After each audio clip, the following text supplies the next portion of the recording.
I'm Eamon. I'm Merlin. And we're Gay and His Enby. And we are on episode 11 of A Gay and His Enby. Thank you all for joining and listening to us. And thank you all for tuning in for all of our opinions this episode on everything Bravo. This has been a long-awaited episode. I'm so sorry for keeping you waiting because we have got so much to talk about and so many things to discuss. So many things to discuss. We've got Potomac had their last episode of the reunion this week. That was great. We've got the newest episode of Jersey was also this week. We had the first episode this week of Miami's reunion. Can't wait to talk about that. Was there anything else that happened this week? I can't think of anything else important that happened in Bravo land. I'm racking my brain. Oh, there's that little show we've talked about a couple times called I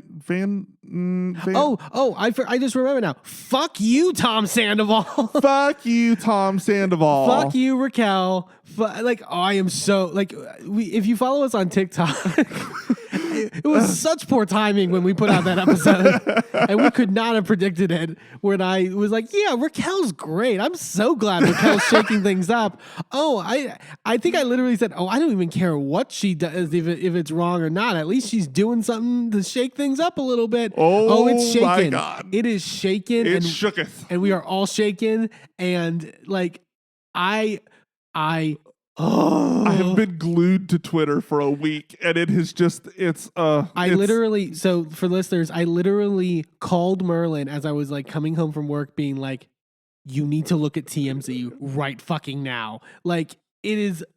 And this was obviously everybody knows. So let's get into it because we're going to talk about the scandal first. Yes. So, last Friday on what was the date of that? March the 9 is today. So 10 minus 7 is what?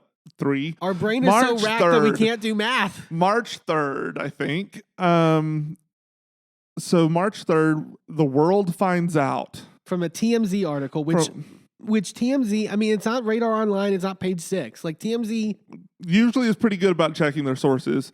And TMZ reports that Ariana and Sandoval have broken up because Sandoval and Raquel have had a 7-month-long affair. They have been having this affair in the home while allegedly, Ariana is sleeping. They have, they literally allegedly want to be in a relationship together now. All of this stuff.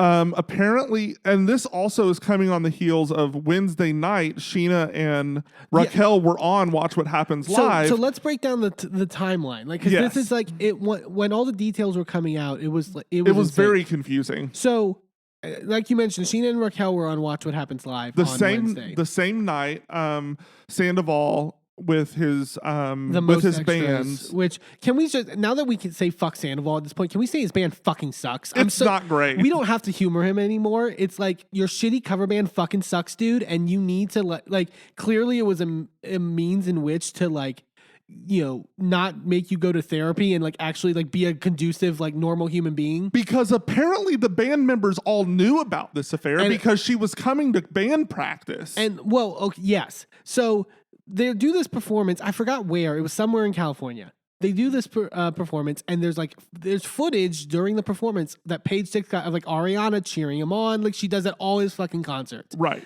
She is so supportive of his shit. Rooting him on all this stuff.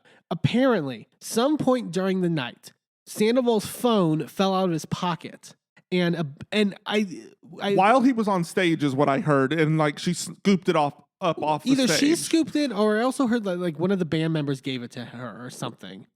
One of the two.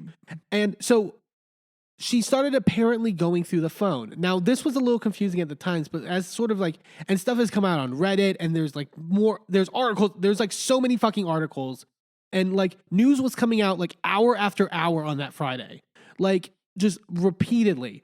But it seems, though, now in retrospect, that Ariana had been suspecting something for months. And she just had urge or a like nudging of like intuition to go through his phone. And so she goes through Tom's phone and she finds on the phone basically a FaceTime screen recording of allegedly Raquel masturbating. Right.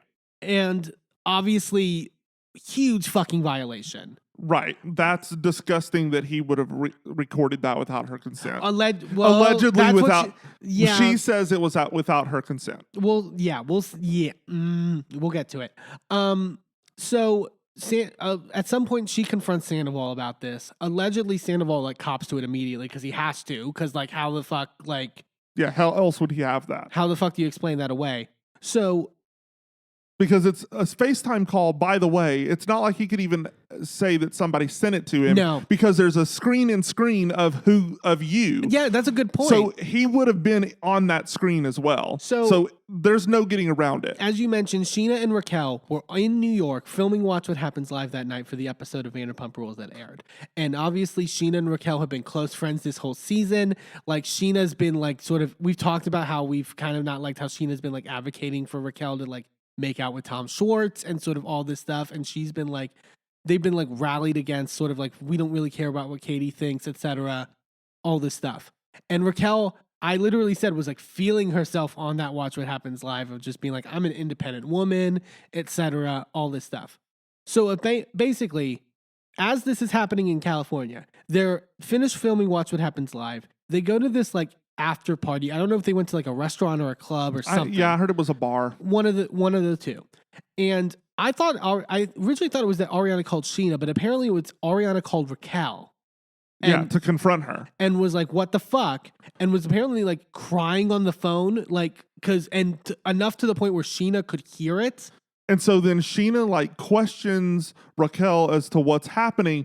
And Raquel apparently flippantly just says to Sheena while Ariana's on the phone, oh yeah, Tom and I have been having an affair for 7 months. And then just goes back to the phone call like that's like Tom and I went and got a pack of gum at the corner store. Like and I think like Sheena, while she's been close to Raquel, she's also been very close to Ariana for like pretty much the whole extent of their time on the show. Well, and Ariana also has been very close to Raquel. Like very close to Raquel. Literally, like they're all like when we go back and look now, it looks even worse in terms of everything that we know. But like where Ariana's in like the front row at Tom's concerts, Raquel is like right next to her. Right. And like, so it is a big, big violation. Like she defended Raquel during like all the times in which she was with James and like the whole group was against James. Her and Tom were sticking up for Raquel a lot. Like it's a complete fucking violation on that regard. But like you mentioned, Raquel makes that flippant comment to Sheena. Sheena then allegedly flips the fuck out, rightfully so. I've heard basically from the extent that she threw Raquel's phone in like a gutter. Snatched it out of her hand, threw it in the gutter. And then pushed her against a brick wall and allegedly punched her. That's what Raquel is claiming. Sheena denies it. Sheena's representation denies it. But Sheena's been hinting at it on social media also. It's been great. Like it's been I fully believe Sheena did it, and we don't condone violence. I do. Honestly, if I found out that somebody treated my best friend that way, you better believe I'm throwing hands. Yeah. Like I don't care who they are. I don't care. I subscribe to all the genders. Like we're good. I can fight you. We're good. Yeah. So this has been basically it appears that like you said, this has been going on for at least like 7 months. Like and pretty extensively. Like, which, if you count back 7 months, is right now in terms of when the episodes are happening. Yeah, exactly. But like, and I know we'll get into it, but like, Tom is going to try to spin this shit as like, and he's already starting planting the seeds of like, I wanted to break up with Ariana. I just didn't have the courage to do it because she was going through a lot with her. We'll see stuff with her dog this episode, with like her grandfather passing away, et cetera, et cetera. Like he's basically like trying to martyr himself of like, I'm such a good guy. I didn't want to break her heart or whatever. So I was sleeping with her behind her back. But it's not just that he was sleeping with Raquel behind her back. I'm sorry. They were fucking flaunting this. They were doing this in plain fucking sight when we look back on it. They had these matching lightning bolt necklaces that were apparently supposed to be like a signal to each other of their love. There's literally there's footage of them at Coachella, which, by the way, like now it puts the whole like Schwartz wasn't at Coachella thing like in question of like, were they talking about Schwartz or were they talking about Sandoval? Like, but there's literally footage of Ariana like partying with like a group of her friends or whatever, like enjoying themselves, and then off in the distance you see Raquel on somebody's shoulders. Well, and then we also see Raquel on Sandoval's shoulders at a different concert later. Like we see pictures on, I think, her Instagram or his Instagram or something. Which there's an old clip from the like a past season when Ariana was talking so lovingly about her being on Sandoval's shoulders during Coachella and how romantic it was. So it's like that extra level of fucked up where it's like. And now I want to hear from Dodie if he had done the same thing to her. Oh, so yeah, so also everyone has now rallied behind Ariana, like. Particularly Lala and James and Katie have been also very vocal on social media of just like fuck Sandoval and except fuck for Schwartz. Well, we'll get to that, but like because we'll get into that when we get into his statements. But Kristen Doute is now like I appreciated what Doute said because like a lot of people were being like Kristen Doute was right, vengeance for Kristen Doute, etc. because of how adamant she was and crazy she was in season 3 trying to break up Tom and Ariana. But like she made the point of like, I do not revel in this shit. I've been friends with Ariana for years now. I'm fully in support system of her. There's that video of like her going to their house and I will say like I'm sure Ariana like. LVP on Watch What Happens Live this past week was basically saying like Ariana's devastated, and I fully believe that. But at least from like stuff that we've been seeing online of her, at least there's moments where she seems to be sort of enjoying herself and still being like, fuck that, I'm a catch, because she's such a fucking catch. And like this could have happened to a nicer fucking person than Ariana, like. Both in terms of of Ariana generally, but also in terms of her relationship with Tom and how supportive she was of Tom and how she like defended him all against the fucking time. Everybody. Ugh. That was like on TikTok. I was seeing a little bit of stuff of like people trying to like push like slight Ariana slander, being like, "Well, you catch him how you got him," and like it's like what, fuck that. Like people change and like etc. And people Also, there's no guarantee. Like we still have no proof that that's how they got together. Apparently, like from what we can tell from the show, there was no cheating with Ariana. It was just it was quickly thereafter. And even Kristen herself has been like, stop with that shit. Like she said like me and Tom were in a toxic fucking relationship that went on way too fucking long than it needed to. And like we should have been broken up way before we actually were. So that is very much different than this to a couple that has been committed for 9 fucking years. Even though they're not married, they're committed to each other. They bought a house together. Like and not to mention that Doute also allegedly claims that like at one point like Sandoval came over to the house and like was like instead of like actually like leaving Ariana the fuck alone essentially, and when like Doute was trying to like reason with him to like leave, he was just like, well, if Ariana's uncomfortable, she can leave. No, you can fucking leave, dude. Like, you are such a piece of shit. I'm so, like, I feel like I've given Sandoval passes on certain things, but like the mask is completely fucking off. And now everything that Sandoval has done for 10 seasons looks so much more fucking narcissistic and so much shadier. And maybe that's what it is all along. Like, Well, and Doute even talked about the fact that they stayed together 4 years longer than they should have. And to me, that just sounds like they got wind that Lisa Vanderpump was trying to make this a show and they were staying together so that they both got on the show. Maybe. That's possible. What do you think of also the sort of like the Schwartz element of it all? I don't think he knew the whole time, but I think he found out probably somewhere around BravoCon, which is right after they stopped filming for the season, I believe. Because BravoCon was in October. So you don't think like during the time of the filming of the show that he knew? I've not seen any any hints that he knew already from what we've seen. I mean, I haven't gone back through the episodes yet. I plan on it. Yeah. But I haven't seen anything that indicates that to me. Now, I could be wrong, but the official statement is that he found out very recently, is the quote that Sandoval said. Yeah, well, but we can't trust the damn word that but comes also out of his that's mouth. so that was also in a statement, by the way. The first statement that Sandoval put out that, you know, I literally have, he's like, I fully understand and deserve your anger and disappointment towards me, but please leave Schwartz, my friends and family out of this situation. Schwartz specifically only found out about this very recently and most definitely didn't condone my actions. This was a very personal thing. And then he talks about Schwartz and Sandy's and that there's all these partners and people who work for them that, you know, don't deserve all this and shit like that. He doesn't mention Ariana's name fucking once in this fucking apology. That pissed me off so fucking much. So you're telling me like Schwartz is the one that we need to be fucking worried about right now of all fucking people? It just shows where his loyalties lie. And who was it that we were listening to this week that really put into perspective like the relationship between Schwartz and Sandoval? I was listening to, so there's another great podcast called She Speaks Bravo that I listen to. And they were bringing, I think she brought it up, but it was from an Instagram account called, I think it was Bravo and Botox, that like detailed the whole like Sandoval basically being an abusive husband to Schwartz in a way, and like every way in which Sandoval has sort of exploited Schwartz. I mean, Sandoval even kicked the door open and said he was a battered wife. So I mean, accurate. It just wasn't Katie. Yeah.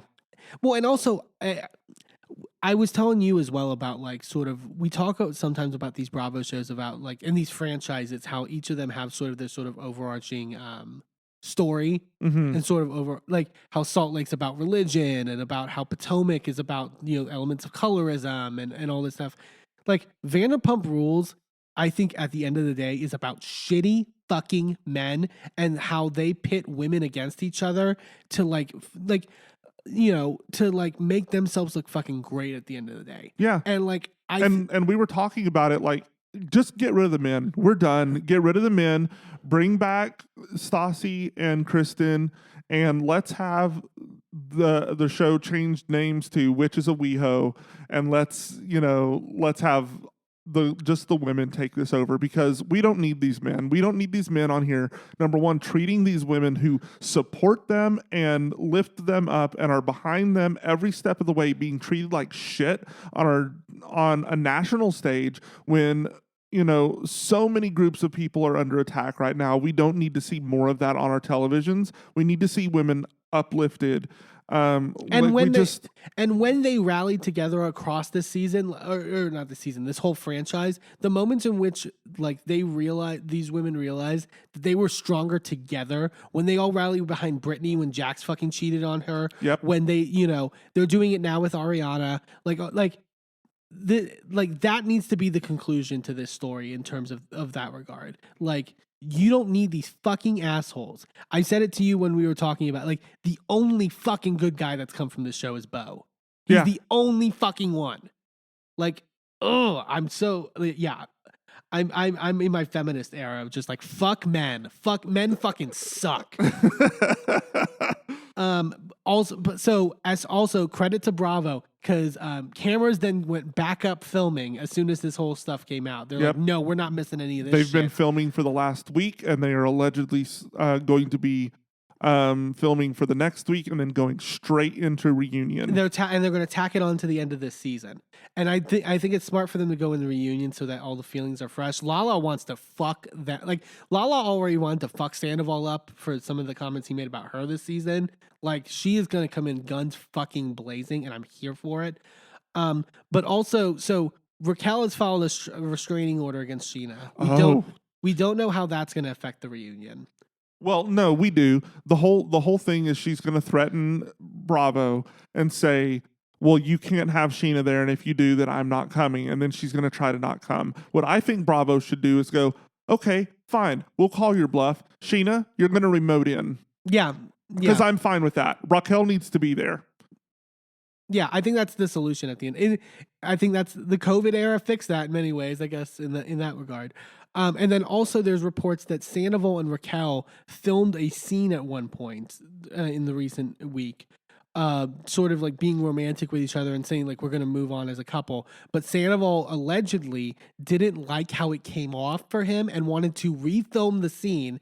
And the producers were like, yeah, we're not doing that. And apparently she's now dodging his calls and is staying in LA. She's not staying in her house. But also she posted her apology to Ariana on her social media, being like, but also added at the end the part of like, I also need to heal because I'm going to therapy. Heal from what? Well, because she has a love addiction or whatever the fuck she said. Like basically trying to like say she like, and I know sex addiction's a real thing, and I'm not trying to like, but like this seems like a bullshit excuse. And the fact that Sandoval liked that Instagram post was so fucking gross to me. Like, just go away. Like, fuck off. Like, stay for the reunion, but then fuck off after that. So like.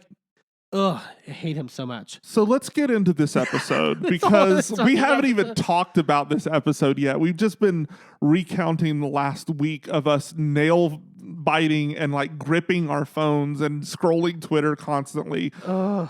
So we start with, we're basically seeing three things in conjunction. We're seeing Sheena and Brock go on like to this like rock climbing park.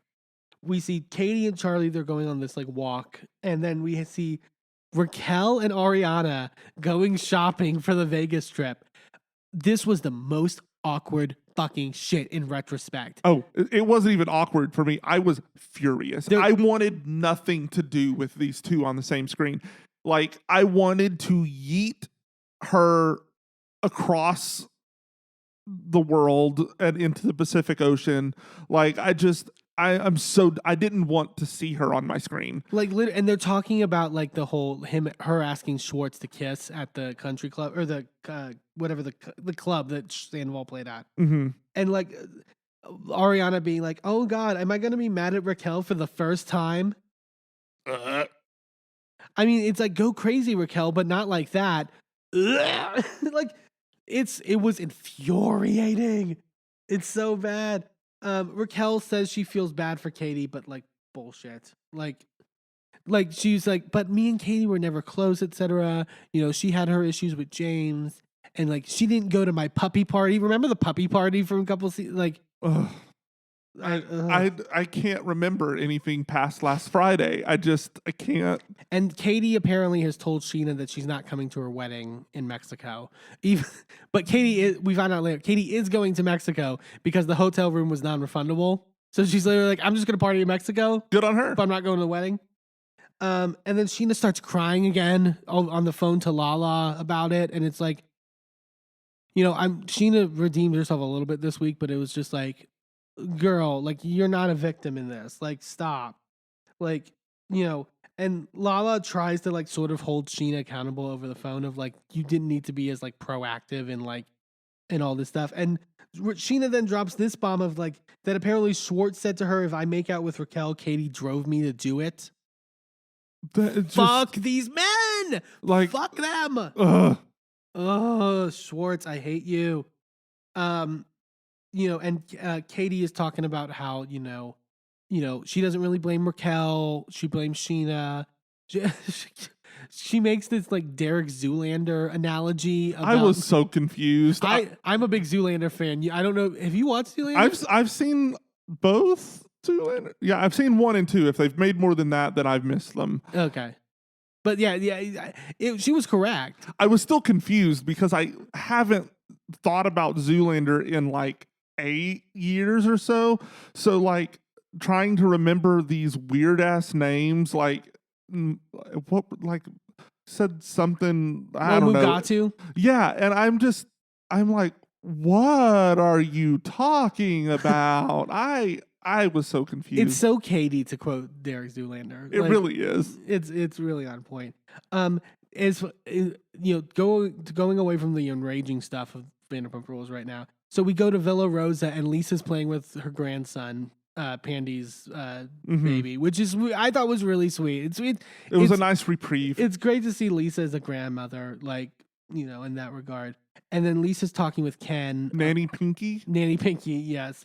Ken's also really cute with the baby, I thought. Like, Ken's like he's got this, like, he's always had this kind of playful energy of like, but she's talking to Ken about the Tom's issues with Schwartz and Sandy's and about Greg and about how they're paying the rent on the place and that, they need to basically try to buy out Greg, which at this point, that's probably changed a lot. Well, I mean, now there's talks of Lisa maybe buying out Tom.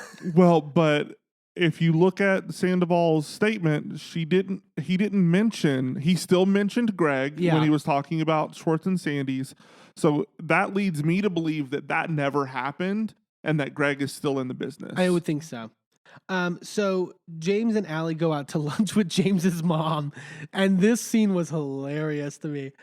James is very adamant of like not wanting to drink in front of his mom, even though it's nice because she's also a recovering addict, so like it's respectful. It's the first time I've ever seen him be respectful, so that's nice. So she's sort of like hitting it off with Allie and like talking about like how they met and stuff like that, and she was like, and James's mom, in retrospect, very on point, just shading Raquel this whole fucking lunch and being like, at least you didn't have a family member drag you to Pump to meet a DJ. That's not organic. Basically being like Raquel was looking for an in, which like if James's mom is saying that. But also, Allie in confessional says that is exactly how she met James. It's just so funny.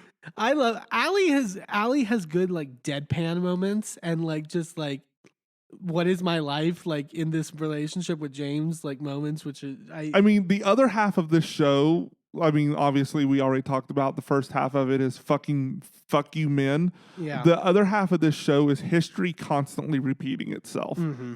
Like it's so funny. It's constant. It's every time we turn around. So Lisa and Ken then go by Schwartz and Sandy's to talk to the Toms. And basically Lisa wants to, because Lisa doesn't want to be partners with them. She doesn't want a new investment where they're partners. But she basically said that if they need money at this point to getting the restaurant open where they're paying rent, that she would be willing to basically give them their investment back from Tom. And that within a year they can buy back in if they want to. So basically, like, giving them some not collateral. What's the word? Like when you need money for an advance. So like, and then Sandoval in confessional says, "I just don't think that that's very fair that we put 4 years of work into this restaurant and then all we're getting back is our investment with no interest." You think a years long investment into something you're not getting anything out of it is really selfish? It is, Tom. Yeah, getting what about putting 9 years into a relationship and then all you get is a house that your partner has already put up for leverage on a restaurant that you actually have no investment in and no payment back from. Yeah. And it can get taken out from under you at any second. And it doesn't end because then Ariana's packing to go on the Vegas trip and she's with Sandoval in their room and like, this made me so mad. Sandoval's like, "I'm so sad you're leaving," and I literally yelled out, "Fuck you, Tom! You fucking asshole!" And then she's like, "Hey, can you like pick up Charlotte's medication because she had that seizure and she's on this medication and it's really important that you make sure to look after her while I'm gone." And he's like, "Well, can you do it?"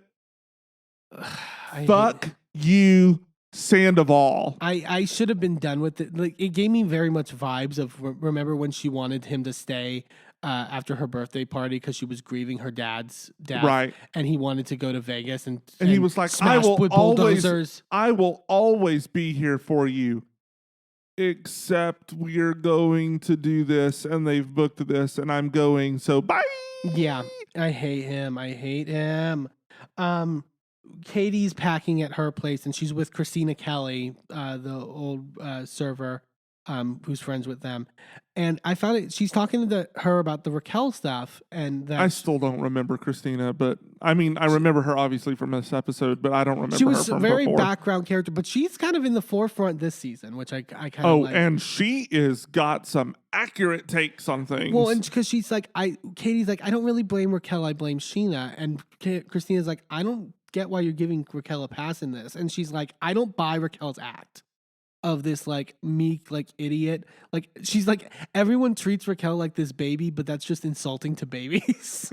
It's great. Like the fact that Christina knew what was. I mean, seriously, get rid of Sandoval and Raquel and Schwartz and James and Allie. Bring on Charlie and Christina full time. Bring back Dodie. Bring back Stassi. That's a full cast. Yeah, we're good. But also, I was like, watching the whole Sandoval Ariana thing in their room, like I was like, okay, but like maybe it gives me a little pause because at least Raquel's also going on this trip to Vegas, so he's probably not sneaking off and fucking Raquel. But then Dodie said on her podcast like a couple days ago that there may have been other instances with other women as well. So at least 2 others that she knows for sure are true. Yeah, and it's like, which means that there's rumors of even more than that. Yeah. Fuck you, Sandoval. And then Lala and Raquel are getting together at Raquel's place before they go, and Lala's sort of confiding in Raquel, which again, it's like, about like, you know, that the issues with Randall and stuff like that. She talks about how like, you know, having Ocean and stuff like that, like she has to look at it as like a sign that she was supposed to be here even in this terrible situation with Randall, and like cries in front of her, and it's just like yeah. Raquel at one point says hopefully there's enough men to go around. Oh, I'm sure Raquel, and I do not like slut shaming, but like I'm not shaming her for being a slut. Be a slut. Like, I had my slut phase. Do it. Absolutely. Fine. Just don't pick men that are in decade-long relationships. Yeah. So the girls arrive in Vegas, and they get to their hotel that Lisa's hooked them up with. It's really nice. LVP's at Vanderpump Paris.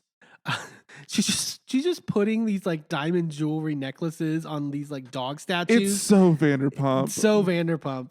Like, but she's like, we have to affix these on here in a way where they won't get snatched because they're gonna get snatched. But they're fakes, so it's like, but of course it's Vegas, like you know. And also it's Vanderpump. I'm sure that even though they're fakes, they're still high end fakes, and at least a couple $100 a piece. I'm sure.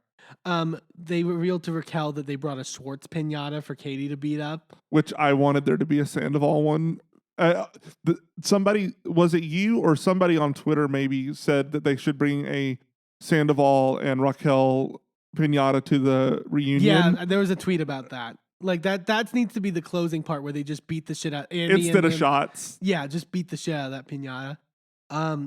You know, so we go also then to James and Allie, and they're getting these like foot bath, like sort of relaxation things or whatever.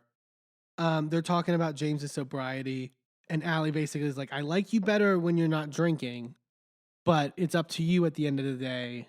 And like, but like the fact that she's like, I like you better when you're not drinking, it's like, I mean, the only reason that she's not putting her foot down harder is because James has been so angry about the fact that Raquel put her foot down and gave him an ultimatum. Yeah, which I do agree that like ultimatums aren't always the best in terms of that kind of stuff. But I think like you should want to get sober for you. But like if that's going to be a thing that ends your relationship, also, I don't think that's a good communication.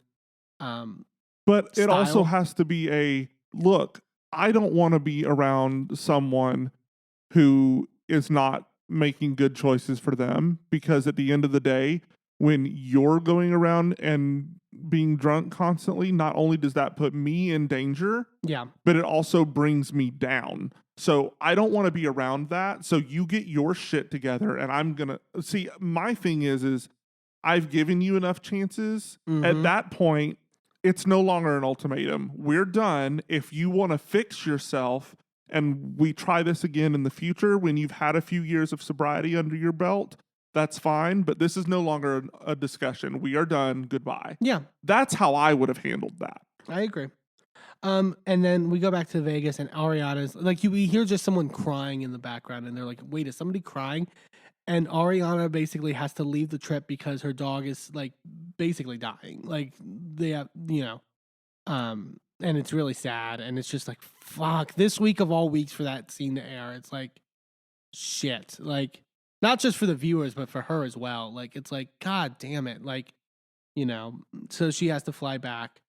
And the girls basically decide that they're going to go to dinner at Vanderpump Paris with Katie's mom, I don't think we've seen Katie's mom. Maybe we saw her at the wedding. Maybe. But that was probably about it. But they get together because Katie's mom lives in Vegas. They get to having dinner, and their server is Oliver, who is Garcelle Beauvais' son, who has now been hired by Lisa Vanderpump, which love that crossover. That was great until it wasn't. And basically Raquel's like both Raquel and Lala are basically like, he's hot. Like, which objectively he is. He looks so much like Garcelle, and like his mannerisms are a lot like her. And that was really nice to see. He's very charming. He really is. I will genuinely say that. Like, and Lala in her confessional is basically just like, I need my vagina. She said my vagina is begging to be busted wide open. I just can't. She said earlier that she hadn't had sex since conceiving Ocean, which was in 2020. Yeah, so girl, get it in. Oh God. And then Ariana gets picked up from the airport from Tom as she's flying in. And Tom is like, so we're going straight to the vet? Yes, Tom, we're going straight to the fucking vet. Yes, because I flew all the way home from Vegas, and I'm going to stop a few miles away from getting to see Charlotte, and we're just going to go home. Oh, fucking idiot. Like, he says in confessionals that he was really concerned about how this was going to affect Ariana, and I lost it, because I was like, oh, you're worried about how this is going to affect Ariana, not, you having an affair. Well, I'm not sure if he's doing it consciously in this confessional, but he is setting the scene for what his excuse is going to be at the reunion. He is setting the fucking building blocks of this. Oh, no, he is, because what we have heard is that they were going to wait until, or the theory is that him and Raquel were waiting until after the season finished airing. And then they were going to announce everything so that there was time in between the end of the season airing and when they started filming again for everything to die down. Where there wouldn't be scrutiny on it. That's probably why Tom doesn't want to film. Because he's probably just pissed that cameras are back up in general. Yeah. Like, fuck you then. So Oliver doesn't remember Lala from meeting him at the Vanderpump Paris opening. Which was so funny. And Lala is so, like, I forgot who said, but like Lala's like a real butthurt about it. I was just like, he doesn't remember me, really? Like, And LVP brings up, because LVP's with them at the table, and she brings up that Oliver is separated from his wife, as Erica Jane would say, his baby mama. We won't get into that. Which he also reiterates later in the episode. Yeah. But according to his wife, or ex-wife, I guess at this point, she has posted on on Instagram how he was flagrantly cheating on camera, which to me says that they weren't separated. Yeah.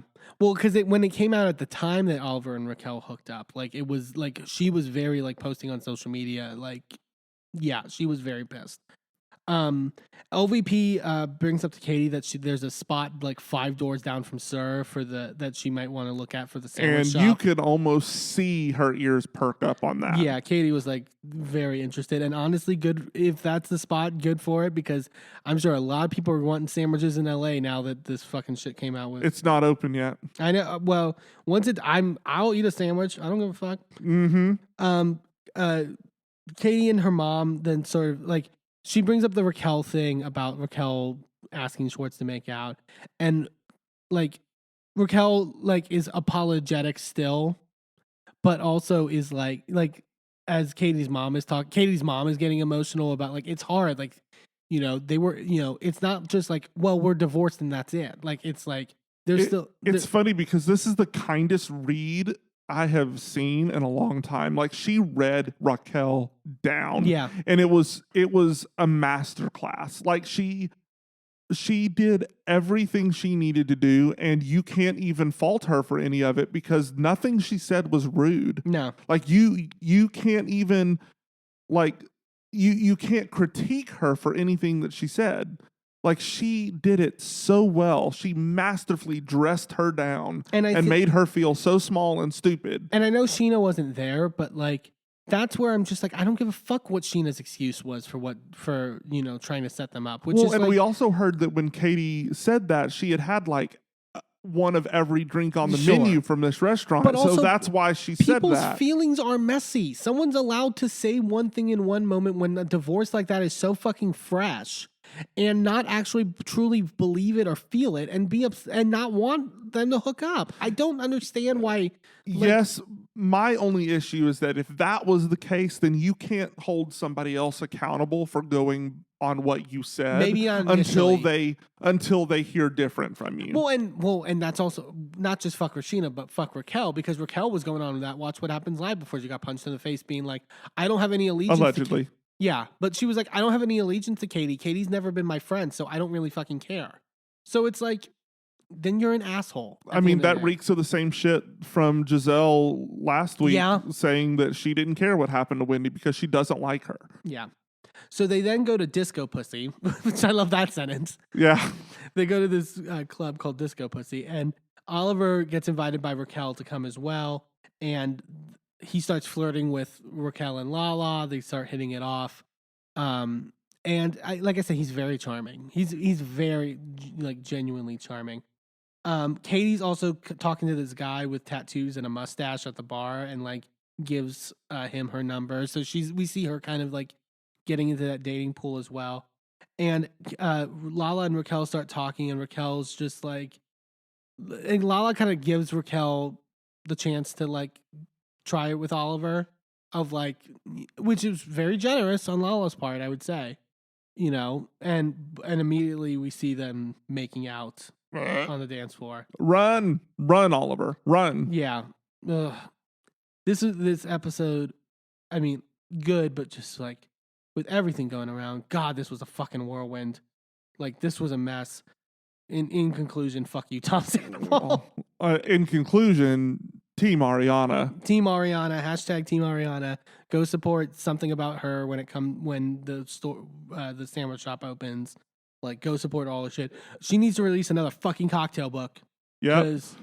Oh, the person on TikTok that was painting over him on the cover. So and good. It's so good. Fuck so yeah. satisfying. Yeah. So, yeah, that was everything in Vanderpump Rules this week. We made it, guys. And it's going to get, even more crazy to come. I'm sure there's going to be 7 more news breaks. Look, I'm glad these episodes. I'm just glad we're getting a commercial break right now because I need a chance for my heart rate to go down because this pissed me off. Yeah, we're going to take a quick commercial break. And when we come back, we're going to get into Real Housewives, starting with the Potomac reunion, part 3. Don't miss it.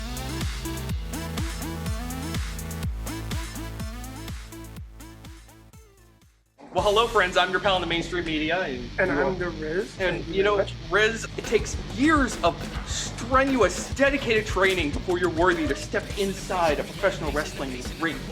But it takes even more time to develop complex, highly astute opinions about professional wrestling. Am I right? That is correct. Yes. And you know where we can combine that? Yes. On the Wrestling Mayhem. That's right.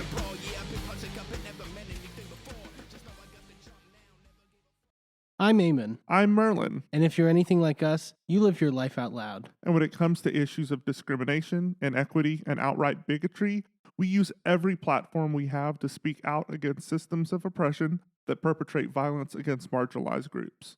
That's why we are so proud to wear designs from the Survivors Know merch store. Their team has created designs that feature unapologetic, empowering, and survivor-centered messaging that range from mild, like accountability is love and toxicity is not on the menu, to a little more spicy. Like one of my favorites, fuck your laws, fuck your system, transformative justice now, which has a cute little happy flower on it. Each design is available on a variety of items, from t-shirts and hoodies to bags, blankets, magnets, and even stickers. And as more items become available, the options will continue to grow. 100% of the proceeds go back into supporting the amazing work done at Survivors Know to support survivors, workers, and survivor advocates by organizing, challenging the status quo, and creating alternatives to the systems that fail us. Support Survivors Know by shopping today at survivorsknow.threadless.com. That's survivorsknow.threadless.com. Sidekick Media Services. We are your sidekick in business for social media, video production, and more. Find out more at sidekickmediaservices.com.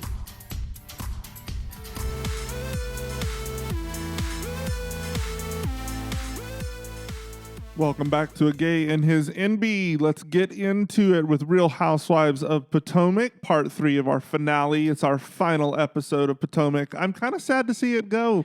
I'm sad. This final part was okay. I mean, I think the parts of it were like featuring people I really don't give a fuck about right now at this point. Yeah. Like, and we talked about it last week, but it's like we are ready for a cash shakeup, and like it's this definitely didn't help things in any regard. We start with what we left off with last episode, which was Mia and Jacqueline getting ready to fight and then pulling out their respective receipts. And I'm sorry, Jacqueline kicked her ass at this. Oh, completely. Like Mia was so sad this reunion across the board, but like this part in particular, like someone like she is a pathological liar. I don't like. There's just like something like. Well, and the thing is she was even lying when she didn't need to. She was just making up shit to make shit up, and like she could have told the truth and had a better story. Right. Like I just don't understand. But like they're literally like sort of like doing a standoff, like a I almost wind up in the background as they're like pulling out these receipts. Tumbleweed flies across the stage. But then like Jacqueline starts like reading out hers, and then we'll get, but like Mia just being like, "Nah, I'm good," and puts her receipts away. What are you doing? Because it was all blank paper. I honestly, at this point, I wouldn't be surprised. Like, Jacqueline just like nails it. Basically, like Mia was never the CEO of her company. Gordon was the CEO, which makes sense in terms of the story that Mia's telling. Like, how are you the CEO and you don't have really any power in terms of like the board meetings? That doesn't make any fucking sense. Yeah. She talks about how like Mia made that comment about like, well, I was with your mother on Mother's Day and you weren't, etc. Turns out it was just a phone call for an hour. Yeah, she was like, you were never with my mother on Mother's Day. And she's like, oh, well, yeah, I FaceTimed her for like an hour. And Andy's like, well, that's different. Like, that's not the same thing. I mean, I understand if you don't live in the same, and you can't get, I get that. Like, FaceTime can be meaningful and it can be the only option you have, but no, that's not the same. And then basically she's like, she has text messages of G when Mia was in Atlanta, basically thinking that she was with another man and that she didn't, basically to prove that like G doesn't trust her and to not sleep around and shit, which, I mean, hey. She tries to claim that like, they get into like why they got into their fight in Mexico. And like, Mia tries to claim that like, I said to close your legs to married men, bitch, because she made the comment about, Mia's, stressed out. She needs some dick. And she knows that my husband has recovered from prostate cancer. And because of that, he has impotency problems. It's like, excuse me? Also, way to throw G under the bus. Yeah, like that had no bearing on the conversation at all. Well, and she tries to Andy rightfully asked about the hypocrisy of like, why are you saying that when you've been open with the fact that you went and slept with G when he was married? Right. Like, and she's just like, well, I owned it. And she didn't own it, but you're the one that brought it. Like, it's not like she says, I didn't sleep with married men. And you said, no, you slept with married men. She made a comment and you said, close your legs to married men, bitch. Like, you initiated that shit. Like, I don't. Right. She doesn't make any fucking sense.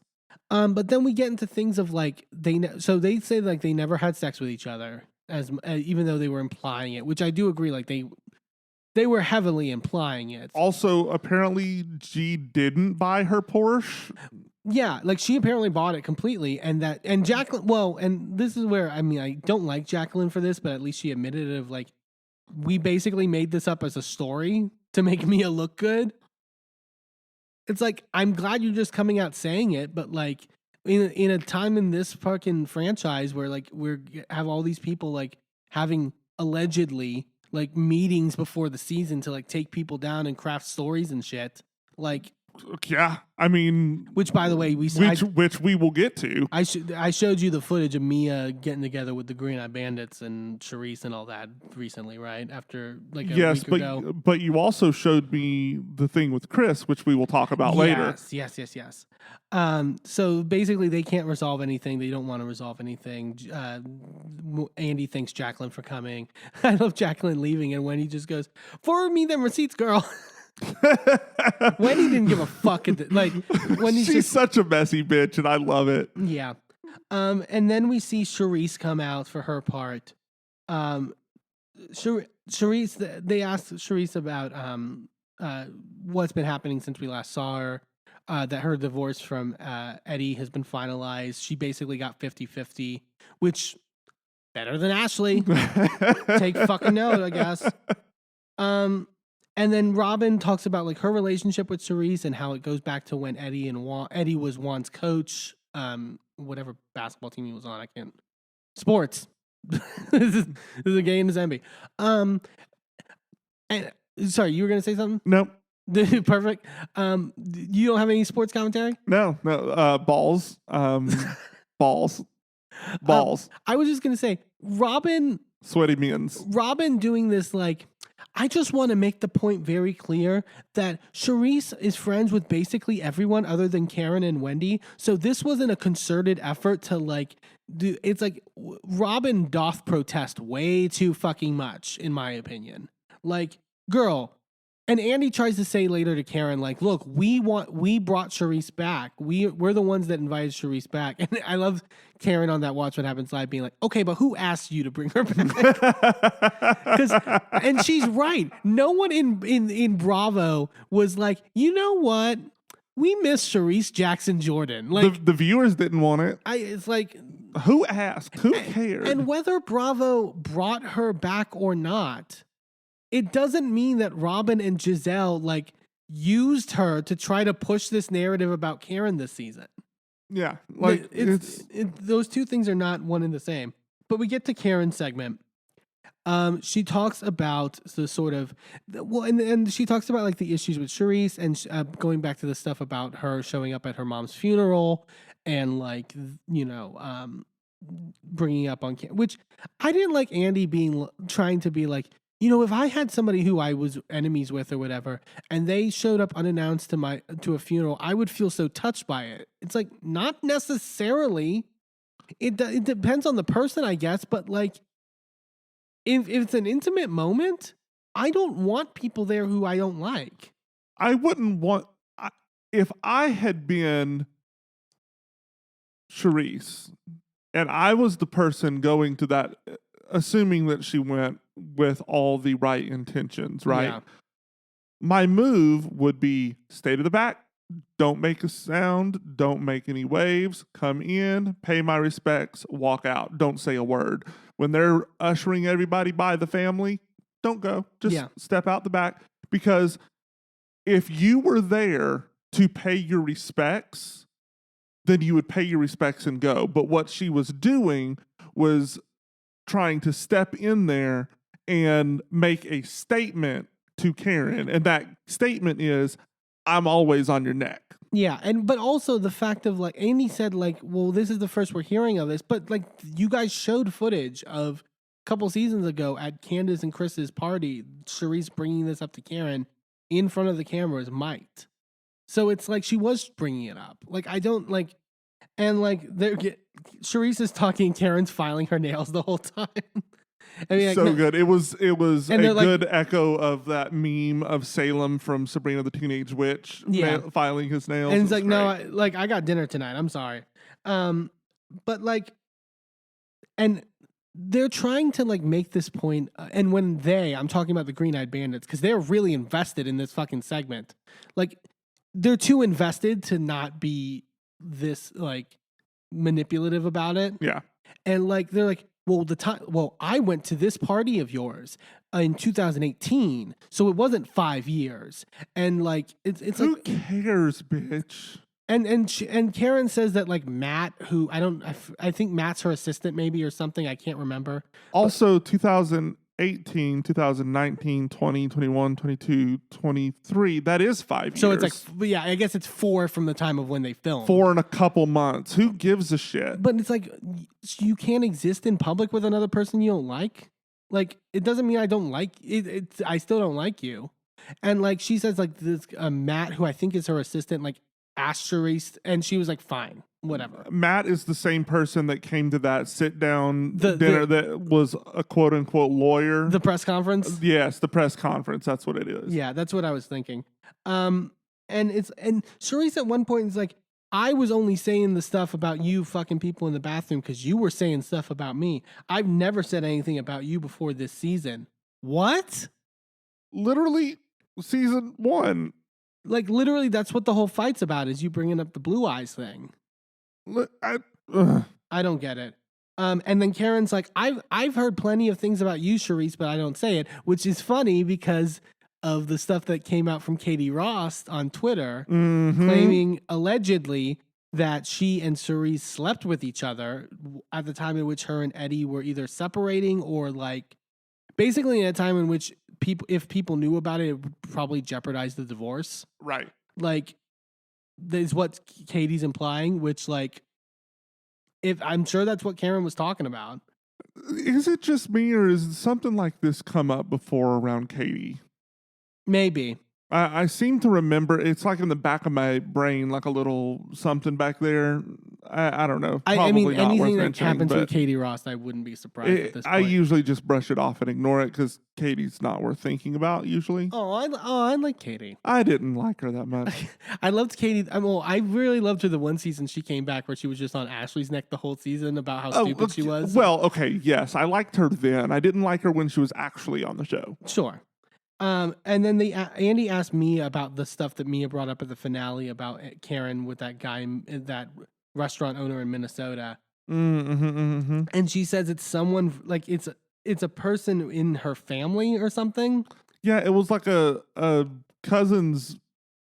I don't know. It was like a cousin or a sister or something. Look, I'm fuzzy on details.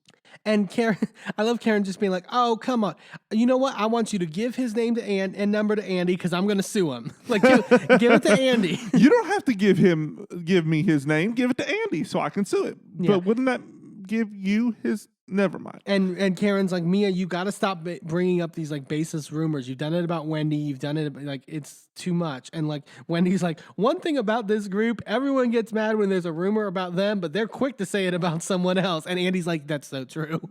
It's incredibly accurate. And like Robin then gets involved and like, Robin, you need to stop fucking talking.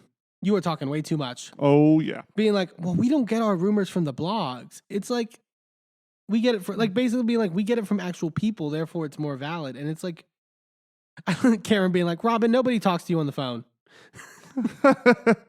Well, not to mention the fact, yeah, you did. I mean, sure, somebody texted you a link to the blog that was talking about Candace's Instagram Live, but it was basically from a blog. But also, like, I said this at the time, like, weren't the Wendy and Eddie rumors from last season from the blogs? Yep. Like, that was the whole, like, whatever. It's stupid. Then we get to Robin's segment, talking about her wedding. Whoop-de-fucking-do. They asked about Giselle not being there, and Giselle actually seemed a little upset about it. Mm-hmm. Like, really, you didn't ask me last minute to come by if you were having it in at home? And it's like, she has a point. I don't understand what. I don't understand anything about them people. Robin says she got the prenup done, but that there's no fidelity clause. Dumbass. And then they start asking Karen about the... and her excuse is, because it could bite me in the ass. What if I cheat in the future? It's like, girl, if that is your thought process when you're getting married, you shouldn't be getting married. This isn't a relationship. I know. It's not. It's a co-parenting. They're living in the same fucking house and they need a fucking storyline at the end of the day. But Karen gets asked about the woman that she talked about, and she, she's blonde like me. She doesn't look like that scribble scrabble that you guys put on. Which, I mean, to be fair, clearly they just put a picture of Karen through a filter or something. And then they go to talking about the family fun day and the mess that fucking shit was about. Jeez. And the put no money into that shit. Robin basically tries to defend not inviting Wendy and then doing the stuff with asking Candace to bring Wendy's kids, and Robin being like, if that was the case, I would have sent my kids. Like, whatever, girl, shut up. Like, and Wendy's just like, Candace hasn't even met my kids. Like, so like, Well, they did, Or but they had not they spent don't any have a one-on-one time with each other. Why would I send them with her to somewhere that I wasn't welcome? yeah. Like of course she's not going to, that made no sense. The whole point was to make Robin's whole point was to make herself look good while still shitting on Wendy. Yeah. I was shocked that Andy asked Robin about the whole Juan college scandal. Yeah. So Juan is being listed in this lawsuit from this college basketball student who was catfished, and basically like taken advantage of Right. in a sexual nature from this catfish, and that it was reported to Juan and that allegedly he didn't go through the proper protocols to like properly report this, essentially. Which I honestly don't see a whole point in bringing it up because it's an active case. It's not going to get talked Sure. about in depth. Robin was speaking more than I thought she would. She really did. She should not have said what she said, I don't think, because she said that basically what was being alleged is not what happened. And it's like, girl, you don't have any firsthand knowledge. You need to shut up. Yeah. And like, she was basically being like, it was clickbait to sort of make it a bigger thing. Yeah, which, it was the indication was that he was only named because of his proximity to housewives, and it was in order to make the case blow up, and had nothing to do with but him. he and he was wasn't the head involved. coach. So like, I don't know Who else would that person have gone to? Yeah. Like, I don't. Anyways, Robin basically is asked how she would address the haters. And she says, this is a direct quote, "Be careful how you judge other people because you never know what the situation in your life is going to be." Ain't 2 weeks later. Ain't that a fucking choice? We see the husbands getting ready backstage to go out, and Chris is getting ready. He's like, my emotions are very fluid right now, which like accurate. Like, Yeah, Eddie was like, so, but you're cool with everything. You're not heated about it. No, I'm pretty fluid right now. he's like, I can be if I want to be. So the husbands come out, and we get ready for all this. Oh, so Andy then like introduces Ray, and Andy's like, you know something, Ray? I don't think you've ever missed a reunion yet. You're always by Karen's side. Andy was so pissed that Juan wasn't there. Oh yeah. He literally asked, like, we saw in the first episode backstage, he asked where Juan was and that Robin said he was working. He makes a point being like, so Robin, again, at this, when they're on stage, where's Juan at? Oh, he's working. And Andy literally goes, oh, of course. Okay. Like, Can you imagine how furious Andy would have been if all of this stuff about Juan had broke before the reunion and Juan didn't show up? That's bullshit. I'm sorry. Juan is not as, I think, has he been to one? I think he's been to one like reunion. years ago. And it was like season 2 or 3. Yeah, it's like, it's not, on the baseline, you're not supporting your wife at the end of the day. Like, whatever. I also know, I really like. To be fair, this is the only season that he would have been a husband. Well, sure. I mean, I would put that even in dispute, but hey, whatever. A contract was signed, a ceremony happened. Did we see it? I'm with Karen. You're right. Show me paperwork. Show me the Carfax. Yeah. I also noted, I really liked Eddie, Wendy's husband. Like, he's very just like cool and just like Andy's like, hi, happy Eddie. And he's like, I'm just smiling. Like, and I love that he's like how he just played off the whole like Sesame Street bullshit and was just like, yeah, she's stupid. Eddie is, I think him and Wendy have a really good relationship. Oh, it's so good. G gets asked about Mia's health issues and he gets real emotional and starts crying, which, I mean, he had tears. Like, at first I was like, this seems put on, but like he's had actual tears. So credits him. And then immediately Andy's like, well, that's really sad. So, there's a lot of talk about whether you fucked Jacqueline. And he's like, no. I've never had that. I've never had a sexual relationship with Jacqueline. Well, and he's like, I haven't had it with any Mia's friends. And Andy's like, but Peter's old girlfriend, right? And he's like, well, there's never been any penetration. It's like, oh, okay. Yeah. To quote Fat Amy off of Pitch Perfect, that's not a good enough reason to use the word penetrate. No. That's not. So then we get into Chris. And now we finally get this long-awaited confrontation between Chris and Giselle. And Chris, I think, was very on point in here in how he stick to things. Like, Chris started talking about, like, that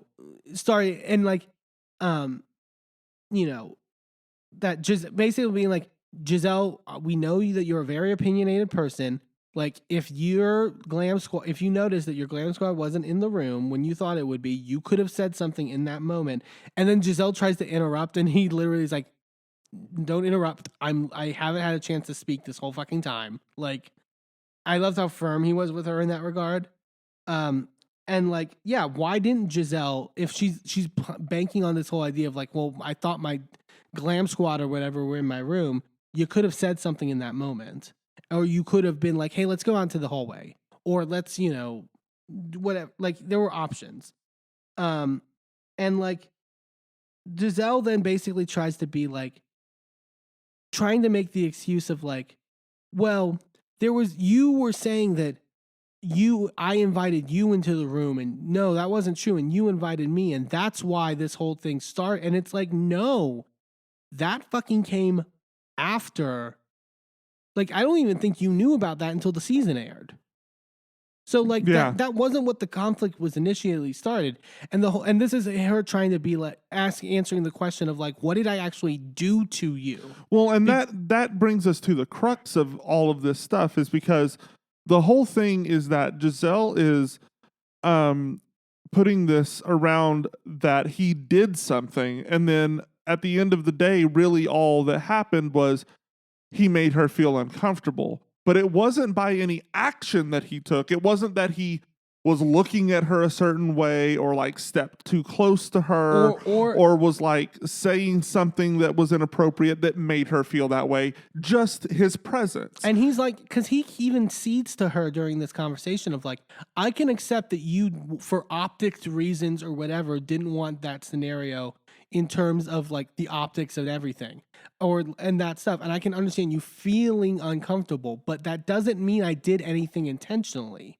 Or even unintentionally. He did nothing. He took no action that resulted in her feeling that way. She simply felt that way because of the situation. Yeah. That's if we take everything at face value. I think it's all bullshit. But we're conflating the two things. And the thing is that if he had done something, then he would have something to apologize for, even if it was unintentional. Right. But he took no action that made her feel that way. She simply felt that way because of the situation, and therefore he owes her bupkis. Yeah, and he's like, "What? Just like, get to what I did to you." And she's like, "I'm gonna get to it." He's like, "Well, spit it the fuck out." And she's like, "Oh, well, I'm not gonna have you cursing at me or whatever."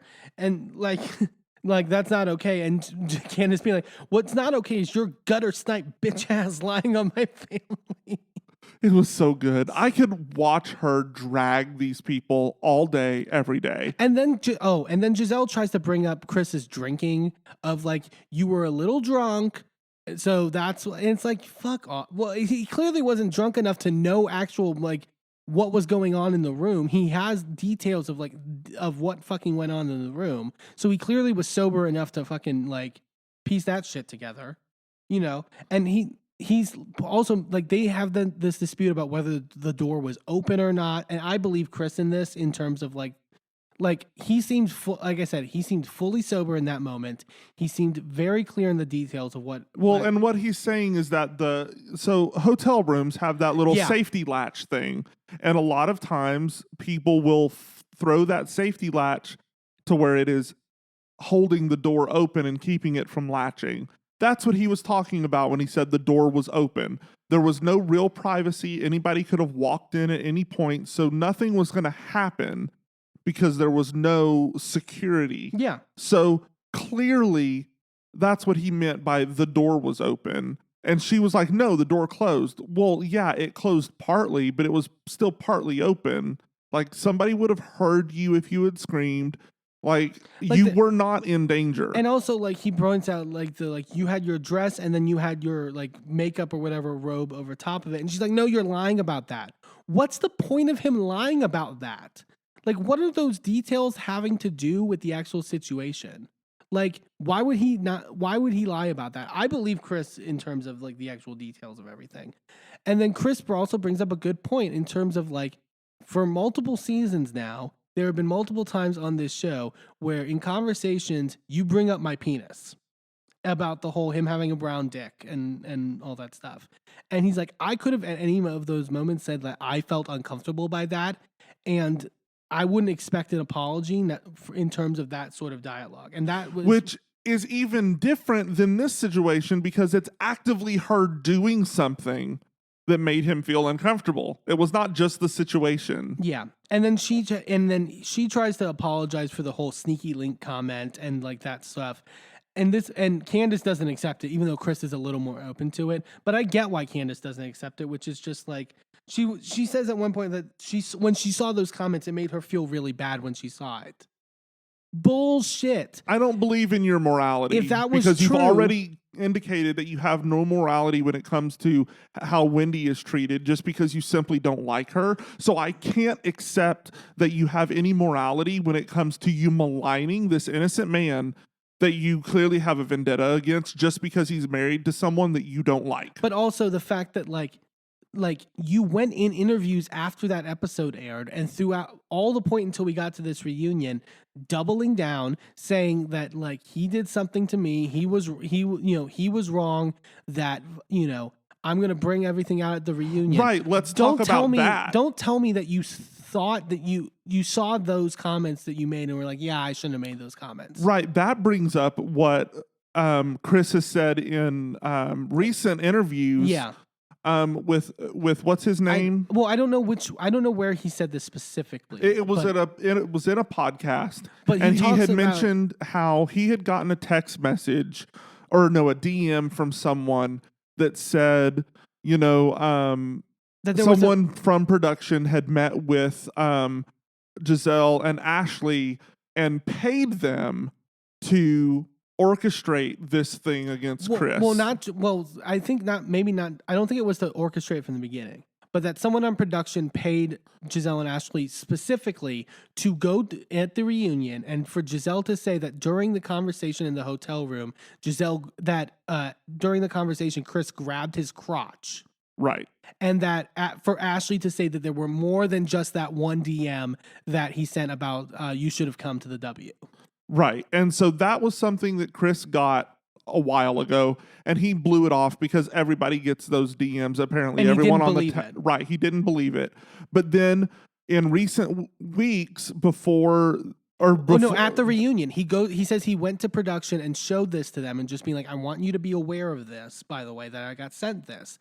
And they're like, it's not true. There's nothing, nothing involved in it is true. And he's like, fine, I agree with that. And then apparently him and Candace had brought up, is there anything else you have to say? Or is there anything else that you need to get off of your chest about this? Is there anything else that he did that you feel like he needs to apologize? No, there's not anything. And then Ashley apparently leans to...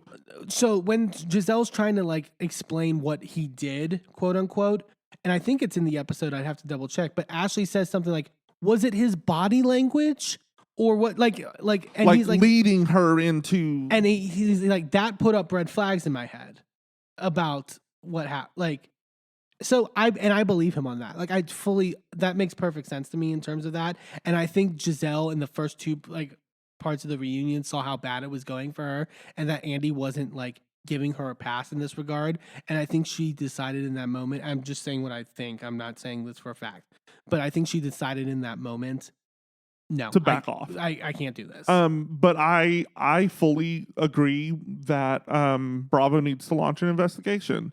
If they're going to launch an investigation into Heather's black eye and how that happened, this also needs, because that's corruption within production. And you need to be like, at the end of the day, these people need to be able to trust that production is going to present the truth Yeah.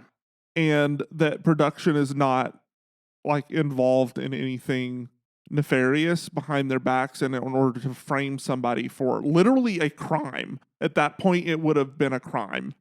So Candace fires back, and this is also part that got people up in an uproar. She fires back of like, and she says, the fact that you will sit up here and act like you're the victim, you are the reason why women can't come forward with cases of sexual assault or sexual misconduct. And you sit up there with your privileged white looking ass, and immediately all the white, the lighter skinned women on the cast is just like, that's not okay, Candace. And Ashley is suddenly clutching her pearls about, well, what about our colorism conversation before? Did that mean nothing to you? Basically trying to reverse racism in this situation. Right. Like, and I'm not for anybody listening who is not a person of color, colorism does not go towards whiteness. Like racism does not exist against white people. Does Candace need to read the definition again that she read in the second part? Like, and I and so Wendy tries to get her to apologize, and I think this was a wrong move by Wendy. I think I understand what she was trying to do, because I understand in the circles that Wendy moves in, you have to be very careful about things like that. Sure. So I understand where Wendy was coming from. And I think it was probably partially to cover her ass, because if she hadn't made that statement in that moment, they would have lumped them in together. It could have been used against her in political spheres where she is an analyst, and that is what she does outside of this show. So I understand her doing a cover your ass moment. And I appreciated Candace being like, I hear you, like, but I'm not going to apologize because I don't like this fucking woman. And it's coming from a real place. And the point I meant was that, yes, a person with a closer, lighter skin complexion has more proximity to be believed in certain situations than someone with a darker skin complexion. That was the point that I was making. And when she is leveraging that proximity to whiteness against like, if this had been one of the... If Chris was black, this would have been a witch hunt. Yeah. And I think and Ashley being like, trying to again clutch her pearls and being like, I've never said anything about anyone's skin tone. Flashback to the season 1 reunion, because a bunch of people put that clip out too of her like calling out Giselle and Robin for their, proximity to whiteness. But at the end of the day, you don't have to mention the skin tone for the skin tone to be a part of that conversation. Yeah. It's still there. You don't get to just put your blackness aside and act like it doesn't exist for this conversation. It is in every conversation. My queerness does not go away if the conversation is not mentioning the word queer. Right. Like, blackness is there always. Like, Candace does not get to put aside her blackness and just be a nondescript woman. Yeah. That she never has that privilege. Ashley gets to pass amongst whiteness, which amongst our society is considered default, which is bullshit in and of itself. But she gets to put that aside and blend in with white society if she wants to. Yeah. That is a privilege that she has. Candace does not have that privilege. Wendy does not have that privilege. Right. And that's the point, but they'll use it as a cudgel at the end of the day. So they transition to sort of a more fun segment. They talk about they talk about Karen not liking for her breast to be called titties. And she's like, the word titties is for dogs. You may as well call them udders. Which the word you're talking about is teats. Yeah. It's not different word. Tits or titties. That's a different thing. They talk about them showing each other their coochies in Mexico. And apparently Wendy has the pretty one. Yeah. Of course. And me is like, everybody has a pretty coochie. Just the word coochie was used a lot this season. And then, so Andy starts to ask Ray, sort of like in the closing statement, of what his thoughts were about the whole Karen rumors and stuff like that. And Ray is such like a disappointed dad in this conversation, which is like, I think they're total. I mean, he's like, I think they're bullshit in terms of the rumors. And I think what the women did was really disappointing. And, it's just unbecoming, etc. Like, he was very much like very stern in that, which I kind of liked. Yeah. And then Karen, like, they keep talking about this picture, and like Ray's like, Andy, did you see the picture? Did you think it was Karen? And he's like, it's the back of her head, and also she's just sitting at a bar. Like, So, when did going to a bar in Vegas equate cheating? and Karen saying that like she still hasn't seen the picture at the end of the day, and Giselle being like, well, we have pictures and stuff. You made accusations about Juan, and the blonde-haired woman or whatever when you had no evidence and no pictures. And Karen's like, oh, you want a picture? And starts to go for a phone. And Ray stops her, and Karen's like, no, I'm not. You know what? Ray told me, no, I'm not going to do it. I believe that she had a photo, and here's why. The look on Giselle's face when Karen said that was like, Oh, the look on Robin's face too, because she leaned forward and looked straight at Karen like, oh, you have a picture? yeah. Giselle looked terrified. It was in that moment where you could see the flash forward of 2 weeks. Yeah. And then Robin tries to like say like Karen accused Juan of sexual assault or whatever because of the whole like. And no, like, she didn't. but also like you can find the nuance in what Giselle's saying about Chris, but not in what Karen's saying. Fuck off. Like Karen's point was he hugged me a little too tight and then said a comment that while he was joking, is not a necessarily appropriate thing to tell me in that moment. That doesn't mean I'm accusing him of sexual assault. Yeah, that's not the same thing at all. Yeah. And Ray says that Karen told him about the Juan thing the day after it happened. So this isn't something that Karen's just pulling out of her ass. Right, and she has mentioned it before just without naming Juan. Yeah.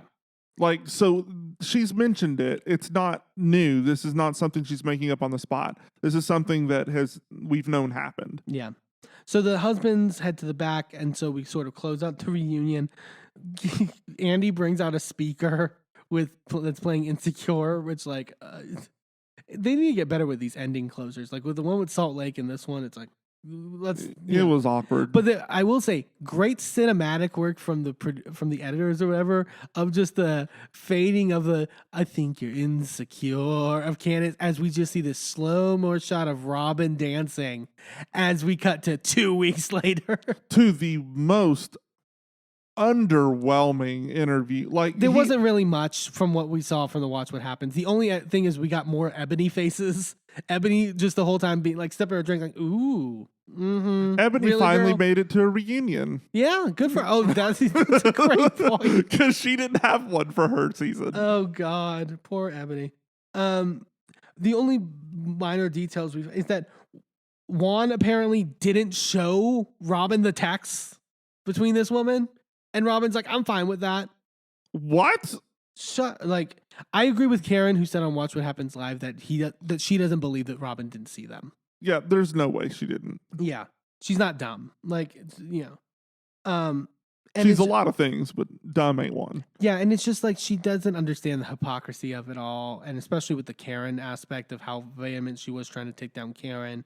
And I love that Andy brought up the point of like Ray, you're saying like you don't go after husbands, but like Ray would have been collateral damage in that. Yeah. So like it's essential, and Robin just didn't have an answer. Yeah. But there wasn't much from added to the Watch What Happens Live stuff to it. Really. I mean, Andy asked good questions, but he didn't nearly go hard enough. And Robin was just deflecting and not really giving any information. And it wasn't going to go anywhere. Like at the end of the day, we all knew this was going to be trash. And we didn't get confirmation that she got fired at the end of it, unfortunately. There's rumors that she might have been demoted. But nothing's I have confirmed. said it before. I will say it again. We need to get rid of Giselle and Mia and Robin and possibly Ashley. If she is wrapped up in this thing with the producer, if that's true, sure, then she needs to go as well. But if not, then I think we can keep Ashley around and find some new. There are definitely more dynamic, beautiful black women in Potomac, and that's not going to be hard to find. Definitely, at the very least, Robin and Mia for me. Like Giselle and Ashley pending investigation. No, I need Giselle gone too. She needs to go because her actions this season has really highlighted the fact that she has been in this mode since day one, Like, she has never brought it all to the table. She has never, she is here to dump on everybody else. And she makes concerted attacks and campaigns against other women on this show and their husbands in an effort to make sure that nobody realizes that she's sharing nothing. And I'm sick of it. Yeah. Like, I don't want her on my screen. I don't want her getting a paycheck if she's not going to bring herself to the show. She hasn't done it in 7 seasons. I don't think she's going to if she stays on for 8. So get rid of her. Stop giving her a paycheck for doing nothing. Yeah. Unless we see stuff with Jason, like, I don't see how, I don't see her showing more of her life in that regard. Yeah. But overall, what do we think of the season as a whole? Obviously, this was a controversial one in terms of certain aspects and certain issues that I think need to be fixed going into season 8. But still, I think it was overall entertaining season. Potomac's never not entertaining. Right. There's the people at the end of the day really help it a lot. I think Candace had one of her best seasons this season. Oh yeah. It was definitely a big redemption season for her. Well, and she showed a lot of growth and a lot of especially staying as level-headed as she did while on hormone treatments for IVF. So that, I mean, if she's no longer doing IVF in season 8, then there's no reason that, well, it's not IVF. It's no, it's IVF. Well, but they're not doing the fertilization right now. No, They're they have embryos now. Yes, but they do have embryos. So, but she's not on these hormone treatments anymore. So, maybe she'll be back to the old Candace. Well, but I think maybe we'll see a even calmer and more laid back Candace for season 8. Because she won't have the hormones and she'll have also been able to learn from her mistakes in the past. Yeah. And really show a new leaf. And I'm also excited for this upcoming tour of her. She's coming to Pittsburgh. Yeah, I really want to September. get tickets. So that will be good. Yeah, it's exciting. Let's move on to Real Housewives of New Jersey, another new episode of Jersey this week. This was another really fun episode. So it wasn't as heavy as last week. Yeah, I'm really glad. Well, I think there wasn't a lot of focus on Teresa and Melissa and Good. Joe, which I think helped with that. We start with Danielle at her house getting ready for her daughter Valentina's birthday party. And they're literally practicing her opening routine as she enters the party, which was really cute. Her daughter's really cute. It's a lot. But she talks about how she didn't have a lot when her childhood. She wants to sort of really dote out on her children. We'll get to the party later because it was a lot. But Danielle is coming off really well. I love the part where she is in her kitchen and her son is like, "Are you drinking wine?" And she goes, "No, it's champagne." Champagne is a type of wine, dear. That's such a good line, though. It's such, yeah, you tell off your son. You're allowed to drink champagne. And we then go to Rachel over at her beach house at the Jersey Shore, where she's getting together with her family for a little lunch sort of thing. 2 things. So, 1, her brother is hot. I feel like I'm at a point where I'm just there's so many hot people that we're seeing on TV right now. It's just I don't know what's good, but he's very attractive first off. And also her grandmother is fucking hilarious. Yeah. Just full Italian. I hate to say caricature, but just if there was an Italian grandmother in a sitcom, it's her. Yeah. She's complaining about her coiffed hair and all this stuff. It's really funny. And then we get sort of some of the more backstory about John, her husband, and that part of the reason why he has sole custody of his son is that his ex has issues. They don't really go into specific detail, but apparently enough to where he has sole custody. And she sort of tells her family about what happened with Jennifer at Teresa's housewarming party and sort of the issues that transpiring there. I like seeing the new girls' dynamics, in terms of their family dynamics and sort of setting that groundwork for getting to know, especially in Jersey where everything's about family. Yeah. It's nice to see those other characters come into the mix. Well, and we haven't really gotten to do these sort of introducing brand new characters segments in a while on Housewives. So it's nice to see that. It's nice to get some behind the scenes, one wife at a time.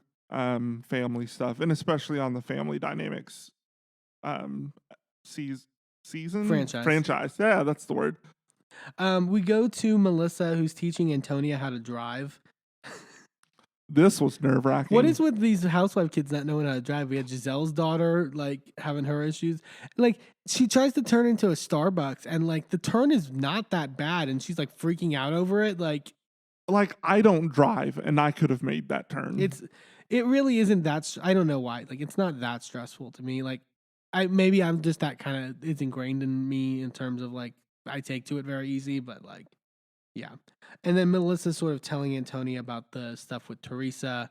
Antonia says she's still communicating with Gia and them, and that, like, they don't talk about all the other bullshit with. I just don't know how you couldn't, but that's just me. Yeah.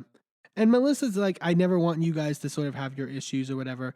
Melissa makes some, like, offhanded comment in her confessionals about, like, I could have easily, done what the other side did and be like, she implies that, like, Teresa's, like, pitting the girls against Melissa, which I didn't feel like that's what she was saying. I felt like it was, look, Teresa is talking about this, and it's obviously rubbing off on the other girls. Yeah. On her girls. It's not like she's pitting them, because that implies that it's on purpose. But, like, I can understand. It was like we were talking about before, or I think last episode, or last week, that we were talking about how Joe feels like Gia and them have been turned against them simply of the years of talking bad about them in the house. Right. And, I don't think that that's necessarily wrong when we see them literally doing that on the show. And we don't really see, we see Joe and Melissa talking about it, but we don't see them talking to the kids about it. But we saw Teresa and Joe doing that. We saw, we've seen Teresa and Louis doing that. So, I mean, I think it depends on the relationship you have with your children. Not to say that one's better than the other, but, like, I think it's that it just depends on what the dynamic is and what you're feeling comfortable in terms of that discussion. But speaking of Teresa and the girls, they go dress shopping. Mm-hmm. Teresa already has her dress, but she's just, like, trying on other dresses. It felt like because she wanted to try. No, she was going to the shop because she was doing a consult for her veil. Right. And she put on a dress that was similar to her dress and the same designer so that they could get the feel, but she didn't want the girls to see her in her actual dress, which she doesn't have her physical dress yet. It's still there. I can understand not wanting to show in front of the girls until the wedding day. Like, yeah, she wanted them to be surprised as well. And she talks about wanting words on her veil. I forgot what it were. It was something in Italian. But yeah, it was something that means together forever. Yeah. It was going to be love, love, love. But I like the other changed better. it. Yeah, it's together forever, which is what is written on her parents' tombstone. And she gets emotional about it. And yeah, it's really, it's a big moment in terms of, like, for her generally, but just for, like, viewers, like, watching the show. It's like you've been following this woman for 13 years, and, like, this is, like, a big culmination moment, And they talk about stuff, and the topic of Joe and Melissa come up. Gia says that the last time they had, like, real quality time with Joe and Melissa was before Louis came into the picture, which, like, I saw some people being like, well, that clearly means it's Louis' fault. It's like, I don't know if that's the case. Like, I don't know what Louis did. I don't think it's Louis' fault. I feel like in the back of Joe's head, he is threatened by anyone else being in Teresa's life. Yeah. Because they've been so close for so long, and he feels like Joe Giudice. I know that I'm, like, digging into my psychology stuff. No, this is the franchise to do it. But like, I feel like I'm psychoanalyzing people that I don't know, which I am. But, like, aren't we all? Yeah, literally. But I feel like he has already such a tumultuous relationship with her. Yeah. And introducing someone else into the role that was previously filled by someone who was so vehemently against him. Yeah. Because, like, he and Joe Giudice literally came to blows multiple times. Right. So, like, I get it. I get being threatened by anybody in that space, at least until they had fixed things, and they hadn't fixed things yet. So introducing a new person in when things are still in the air, I get it. Now that I think about it, it's such an interesting metaphor of like that the guys' night this season where Joe starts banging on the table as he's like getting to the argument with Louis of like he did that at the christening, and that's what caused Joe Giudice to come over and confront him. Yeah. And sort of the juxtaposition of like Joe Giudice and Louis. Because he's putting Louis in the same vein as Joe Giudice, and that's not right. But how the two differently handled it. Right. Like, and how Louis sort of reasoned with him and in that moment. I think if Joe were able to take a step back and realize that Louis and Joe are not the same person and that they don't view things the same way, they don't relate to Teresa the same way, they don't have the same motivations or the same thoughts about things, yeah. then I think that they could get on. And I think that maybe a little bit of that happened at that bar fight. The guys' Sort night, of, like yeah. I think some of that started, but obviously more happens in the season that kind of derails that. But I think if we had gone down that road more, we It could been have something. Yeah. And Melania says that because like Joe was like offered, I guess at one point to be the walker down the aisle, and I forgot like if he rejected or something happened, and Melania's like, it basically says if Joe doesn't show up to the wedding, it's over in terms of our relationship with him. Well, which spoiler alert, yeah. you know, we go to Melissa and Jennifer who go out for lunch together, and Jennifer talks about sort of wanting to rekindle stuff with Melissa and how they always kind of started off on a bad foot in terms of their dynamic. And it seems like they're both trying to, at least in this moment of the lunch, like trying to like get to a better place, which was kind of nice to see. You know, I with how big the divisions were in the group for the last couple of years, it's good to see somebody trying to make the attempt.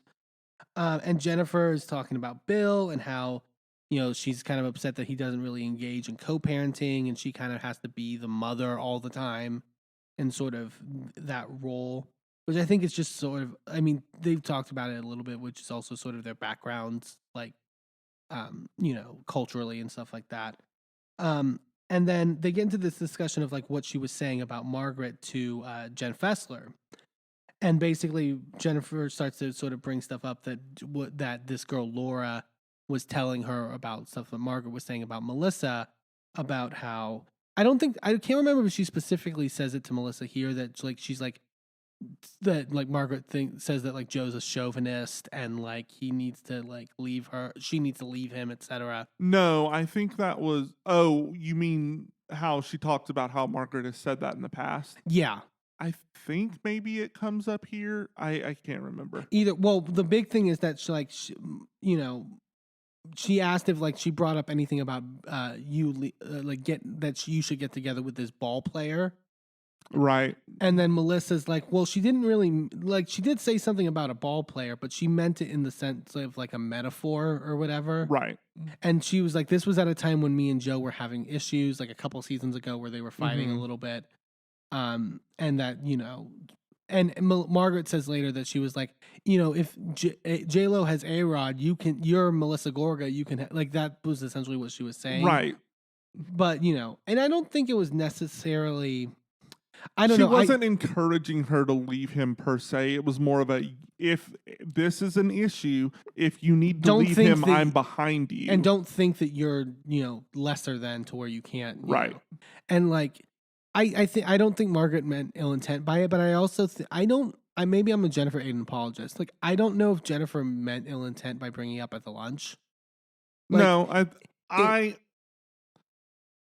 don't know, because to me, either she is a blumbering fool, which is possible, or it's malicious intent. And it seems more like malicious intent to me, and she's trying to play it off as being a blundering fool. I think we need to learn more about like of like who approached who in terms of this whole Laura thing. Like, I think that also plays a role into it a lot. And hopefully we'll find that out. We go to Jen Fessler's having this like sort of Southern brunch thing at her house. No one can fight over chicken and waffles. You don't know this group, ma'am. Spoiler alert. Or housewives in general. There is nothing that a housewife can't fight over. I love Jen. Jen Fessler was the star of this fucking episode. She is so fucking good. She's great. And like, I love when like Melissa came to the house and was like, "Yeah, I was gonna bring a thing of champagne. I accidentally left it on the counter." And Jen Fessler's just like, "Oh, just go back." Such a funny. We find out that Marge needs surgery for her wrist from the injury, which is not good. And then so they're starting to file in a little bit one by one. Dolores and Margaret and all them stuff get there. Melissa briefs Margaret about what Jennifer said at the lunch, and Margaret's pissed about it. Danielle gets there. Before then, though, they're talking about Danielle and like they bring up her Instagram and how like she's like really like corny on her Insta. Like I just don't. We'll talk about it too, because they also talk about like the stuff with Danielle and her brother that they talked about last episode. But it's like which they seem to also be rolling. Anyway, continue. No, go ahead. Oh, I was just going to say that they seem to be rolling the story back to no, it was just the thing that happened on Instagram. That's why I don't speak with my brother. It's like, but you literally told Melissa that it was more than that, and then now at the table you're like, nope, that's it. End of story. That was odd. Like, and it was Melissa was going along with it, and it's like, well, I mean, Melissa, I understand it's not any of her business to spill, but like, hasn't stopped them before. I mean, that's fair, but like, I get why she didn't. Jackie at one point comes in, and like half of the table is like in the sun area, and they're like, "Oh, Jackie, you probably want to be in the shade instead of the seat that happens to be next to Danielle." And Danielle in her confession will be like, "Thank you, son, because I don't want to be next to Jackie right now." And yeah, they're like Danielle's talking about it, and they're just really confused. They're like, it can't be just the Instagram thing. Like, it doesn't make any sense, really. Yeah, it doesn't make any sense. Which, yeah. And so everyone eventually gets there. Teresa and Jennifer get there. They're casually talking, and Jackie, like Jen Fessler's talking about how beautiful her house is, and Jackie makes a comment of like, "Oh, you don't want to brag too much, Jen. You don't want to be like Jennifer," and it just like sets everything off immediately. Well, and like. Then Margaret brings up the stuff, and like I thought it was interesting. Teresa was kind of there was a point where Teresa was trying. We talked about her being the peacemaker this season. Is trying to translate for Margaret to Jennifer at one point in the conversation. Yeah, which I thought was interesting. Well, I honestly think it really does support the idea that this is genuine with Teresa. Like this new leaf, this idea of I want peace, I want to make things better is genuine and like, good for her. Like it's honestly, it's about time, but like it's good for her and good for her relationships and her, honestly, probably her health. So, I mean, like you can't hold that much vitriol inside and it be good. No, it's not healthy. No. So like, it's good that she's letting things go and she's learning how to just drop things. Yeah. And then, but of course, Margaret and Jennifer then start screaming at each other. And this was just like, this is where it's like, you guys are so back and forth in terms of this that like, there's no winner in the end. Yeah. Like Jennifer, like Margaret's like, you don't have any friends. And Jennifer's like, I have a family, which is more than you'll ever have. And Margaret's like, you have a fucked up marriage. Your husband doesn't even like you. And like, at one point, Jennifer starts quoting Pretty Woman. Like in the fight, I don't even know what in the context of. I missed that. But she was like, I say who, I say when. It was like, why are you quoting? What? It was a choice. And then Jen Fessler tries to get them to stop. This was so good. Jen Fessler being like, guys, I have neighbors. This is not Teresa's house. And Teresa being like, oh yeah, I have 6 acres. And she's like, how many do you have? And Jen's like, not 6 acres.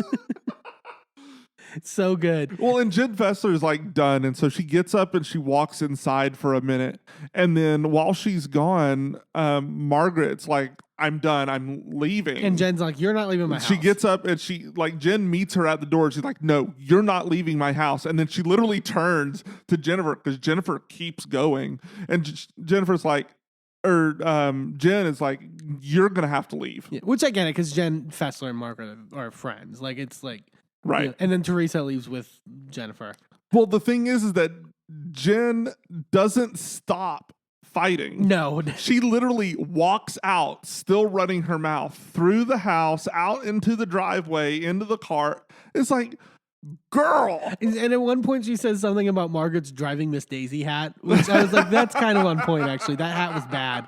It was awful. We then go to Danielle's birthday party for Valentina. This fucking birthday party. Taylor Armstrong be damned. Like, I can't. I understand also doing stuff for like adults and kids, but just something about it in like a club. Yeah, it looked like a nightclub. And then like I also want to like understand the catering, because like you had like egg rolls, and then you also had like one of those big like Parmesan wheels where they like scrape it and do like the flambe pasta. And like, which I'm sure it was delicious. It was a weird assortment. It was just like every fucking thing. Like it was a lot. And then like, but like Valentine, they do their like practice entrance with her, and like everyone's having a good time. And people with like their like that have like younger kids come. Like Rachel comes with her daughter, and like Jennifer comes and brings Olivia and all that stuff. It's just funny because the thought that I had was, this looks so much like, you know how on high school dramas on television where they'll inevitably have a prom episode, and it always looks like this, and you just sit here and look at it and you go, that's not what prom was like. Prom was boring. Prom, that's not what prom is like. Nobody's prom looks like that. This party looked like that. Yeah. This party was exactly what prom is supposed to be. And it was like, I don't understand. Her daughter's having prom. She's in art classes learning about like pointillism and shit. Like, and she's like, what, 5? Maybe. It's ridiculous. But Rachel and Jennifer get to talking about their issues that they had, and like Jennifer and Rachel try to make peace. They are willing to sort of move forward and make peace, but when Jennifer's trying to explain like why she had this conversation, like talking shit about Dolores, Rachel's just like, in her confessional, like, I'm sure this makes sense to Jennifer Aiden, but it does not make sense to Rachel Buddha. And it's like, you know, but they try to move forward. And then Teresa and Jennifer at the bar talking to Danielle and Rachel, and kind of being like, they're both in the sense of like, look out for Margaret, at least, like always keep your eye on her, which in fairness, like Jackie at least said something similar about that comment about like Margaret has stuff on everybody. Mm-hmm. Like, so it's not out of the realm. But like, you know, and like, I think this is when Jennifer made the specific thing of like, you know, some of the stuff that Margaret said about Melissa and stuff like that, allegedly. And so, yeah, Teresa is basically like, just keep an eye out. And so that's how we end the episode. Again, I'm really loving the dynamics. I'm really loving the new girls. I think like this is a good cast that I think is helping from a not so great season last year. Mm-hmm. And I'm excited to see where it goes. I'm sure that obviously the more dramatic and harder to watch stuff is going to get harder to watch. But, oh yeah. But even then, there's still a lot going on that I'm really enjoying. So we're going to take a quick commercial break. And when we come back, we are going to get into the first part of the Real Housewives of Miami reunion. Don't go away.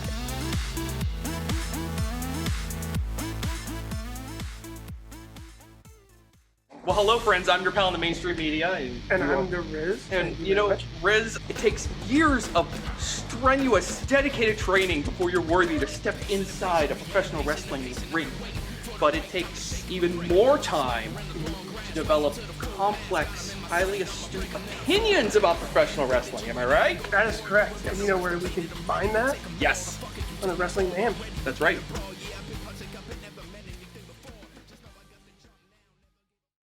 I'm Eamon. I'm Merlin. And if you're anything like us, you live your life out loud. And when it comes to issues of discrimination, inequity, and outright bigotry, we use every platform we have to speak out against systems of oppression that perpetrate violence against marginalized groups. That's why we are so proud to wear designs from the Survivors Know merch store. Their team has created designs that feature unapologetic, empowering, and survivor-centered messaging that range from mild, like accountability is love and toxicity is not on the menu, to a little more spicy. Like one of my favorites, fuck your laws, fuck your system, transformative justice now, which has a cute little happy flower on it. Each design is available on a variety of items from t-shirts and hoodies to bags, blankets, magnets, and even stickers. And as more items become available, the options will continue to grow.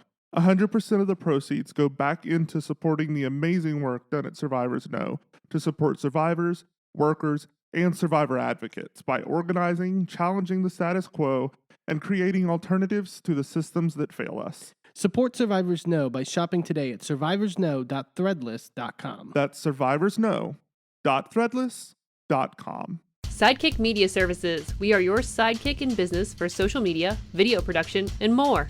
Find out more at sidekickmediaservices.com.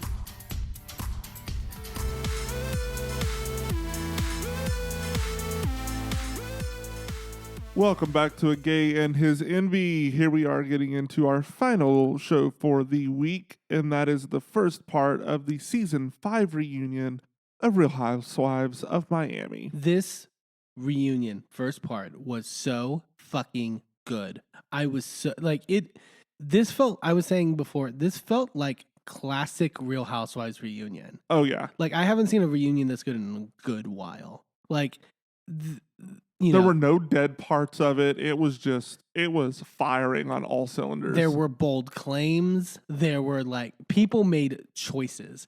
And, we'll get into it. I mean, it could have been because they started with the shot instead of ending with it. Like, honestly, that helped. Start with alcohol. Fill them with alcohol. My God. We start off, like, they do the sort of obviously backstage stuff, but they eventually get to the set, and the set is, like, modeled after Nicole's engagement party in the bank vault. With the bank vault, and there's, like, gold bars everywhere and all that. And Andy starts up, Nicole, do you recognize where we are? And Nicole's like, yeah, I do, Andy. Larsa, do you recognize where we are? Nicole just starting off hot, being like, fuck you, Larsa. So fucking funny.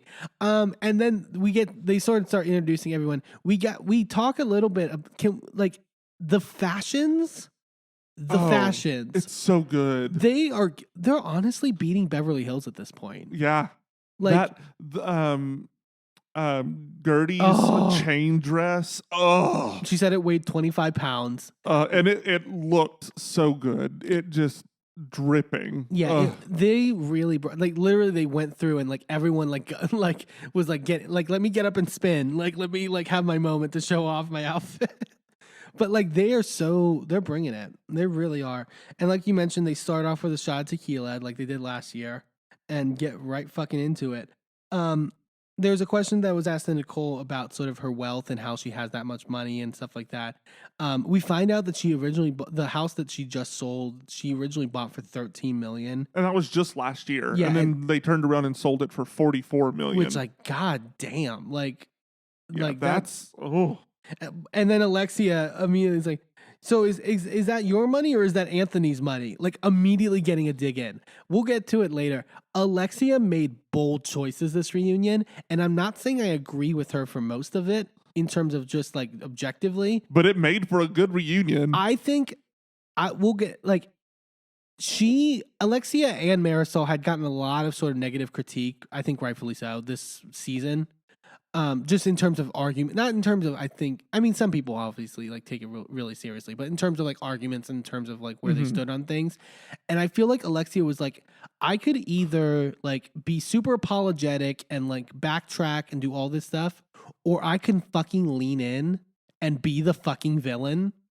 And I think that's what she did. And I say this with all fondness, it was giving me early season Kenya Moore.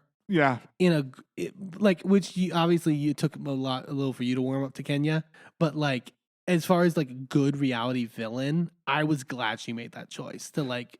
See, I prefer when somebody starts off a little bit more likable and then gets to that point later. Okay. Like as opposed to starting off and then backing into a good place, because like we talked about Dallas. Yeah. Leanne Locken. Leanne Locken.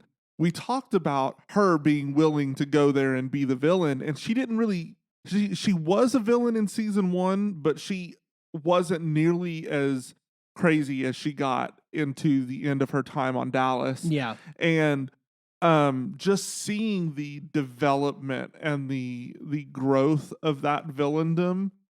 Villaindom? Is that a word? Villaindom. I like that. It's a word today. That villaindom, it was masterful and beautiful to watch, and it was a lot of fun because you already have the emotional tie into that person to get you as the viewer to forgive a lot of the things that she does. When somebody starts in as the villain, you don't have the emotional connection, so everything that they do is bad. Yeah. So it's easy to hate that person, but then you don't feel for them. And we've talked about, like, even in times in which we've disagreed with Alexia this season, like at least like the moments with Frankie, or like this sort of like where we get sort of more in depth of her person, like having those contrasting with that helps. Like, it helps much. a lot. We start to talk about Martina's cancer, and how they're going through it all. Julia kind of talks about how it was kind of almost a lucky thing in a sense of like they sort of found the other cancer by screening the first one, because she has throat cancer and breast cancer, and she said she had gotten like a mammogram months beforehand and they saw nothing. So like it was like, which indicates it's really aggressive, and honestly, that's scary. Yeah, well, that's incredibly scary. Yeah, because I wasn't sure if it was like if that is good or bad that you like that maybe if you caught it early, because I know it's just stage 1. Yes, but it's like, you know, it's still, I mean, any chance it's anything like that, it's just terrible. She was also talking about how she, and this isn't funny, but like what something Larsa said was funny, where it's like she was worried about that it was a like, side effect to her shingle shot, that she was having swollen lymph nodes or whatever. And Alexia's like, well, I thought that, you know, I was worried about getting my shingles shot or whatever. And Larsa goes, I don't even know what shingles is. I don't know. Just okay, Larsa. Larsa made choices this reunion we'll get to. But before that, we get to talking to Lisa, and we get straight into sort of the Lisa Lenny stuff. And you were saying, like, this could have been a whole fucking episode. The amount of tea that was dropped. You know, she talks about how her kids are taking things and that her son is a little more, you know, vocal and says certain things that her daughter's kind of oblivious to things. But, like, he says things and it's really heartbreaking. They haven't been in front of a judge yet, and that's basically going to be a long process. Right. And that she's gonna. I love that she was like, she's gonna fight this like for every tooth and nail. And Lars is like, as you should, because like. And that's mainly due to there being a lot of judge positions that are not filled. Anyway, no clue as to who's at fault for that. Yeah. Andy brings up that there was a discussion about bringing Lenny to the reunion, and Lisa apparently wanted him to come, but Lenny declined. And I love all the women being like, "Oh, thank God," because they were basically like, "Oh, because we would have kicked his fucking ass." I hope they have a Lenny pinata to beat at the end of this reunion. Well, bring out the one. They have the one in the Bahamas. That remember that they brought. Oh, that's right. Just bring it back out again. Yeah, we love a pinata. Everyone beat the pinata. And then, but then this, like, apparently, like, Lisa, like said that she had suspicions, and they're like, how long ago did you have? And then Lars is just like, well, you found him and the mistress in a hot tub. Apparently 2 years ago. It was like, and she was like, saw them like getting a little too close in the hot tub, and she like confronted them and was just like, Lenny, you need to get out of here, and like gave her a death stare, which I love. Even Alexia's like, you're even too nice for me, bro. Like, I would have kicked her ass. Like okay. Like, yeah. I can't blame her, because I'm never going to blame a woman for staying in a bad situation longer than is healthy, because we all know about that bullshit. But I don't understand how she was blindsided. That's what gets me, is that how did you not see this coming? Because I understand, like, you have kids. First of all, that's enough of a like thing that like makes you question whether you can leave a person. But also, like, even when she was talking with Leah Black, like, she talked about like this was very like, he had all the money, he had all the power. You were the second in the relationship in terms of not to mention the fact that she's been with dangerous men in the past, right? That's Alexia. I always mix the women up on this show, and I don't know why. They're a lot of their faces look the same. They've got the same cheekbones. Yes, everyone has the same cheekbones, and by cheekbones I mean cheek silicone. But we get into also like the dynamic with her and Lenny's mom, and about how like she posted the footage of Lisa confronting him at the Formula One like after party, whatever event where the girl licked her lips at her and all that stuff. And then she also talks about how she went to New York for BravoCon in October, and that Lenny basically tried to convince the mother that she was just going to have fun and that it wasn't for like a work thing for fucking BravoCon. Which is apparently what because she brings up her mom, or his mom brings that up in that cafe in that really cringy scene. Brings that up, and I was wondering what they were talking about. It was BravoCon. But apparently she got so mad about it that the mom invited the mistress to the house in retaliation. I agree. Someone made throw the whole family out. Someone made a good point about like why she flipped. And I think I saw a tweet about it, which was just like, I bet Lenny sort of was like, you're not getting any money from me. I'm sure Lenny, with how much money he was like, bringing in, was also helping his parents. Well, and I don't remember who it was on the couch, I think, was talking about how they kind of understood because it's her son, and family is so important, and you just kind of do what you have to remain close. And we've talked about this sort of stuff on Jersey. It's when you put family above all else and you don't use that as a reason to fix things, but instead use it as a cover up to cover up wounds. It's so toxic. And we'll also see that later, this reunion, with another discussion that happens. Right. Like it's funny how overarching that is in terms of different dynamics. She also talks about how like the article that came out about how she would, like, Lenny said that she was flirting with guys at the Halloween party, but that he had basically took a girl to another party and like made out with her, whatever, different than the mistress, because the mistress couldn't be there because of the restraining order, which I find hilarious. Yeah. And you could tell Elisa loved that. Like, it was just like, haha, bitch.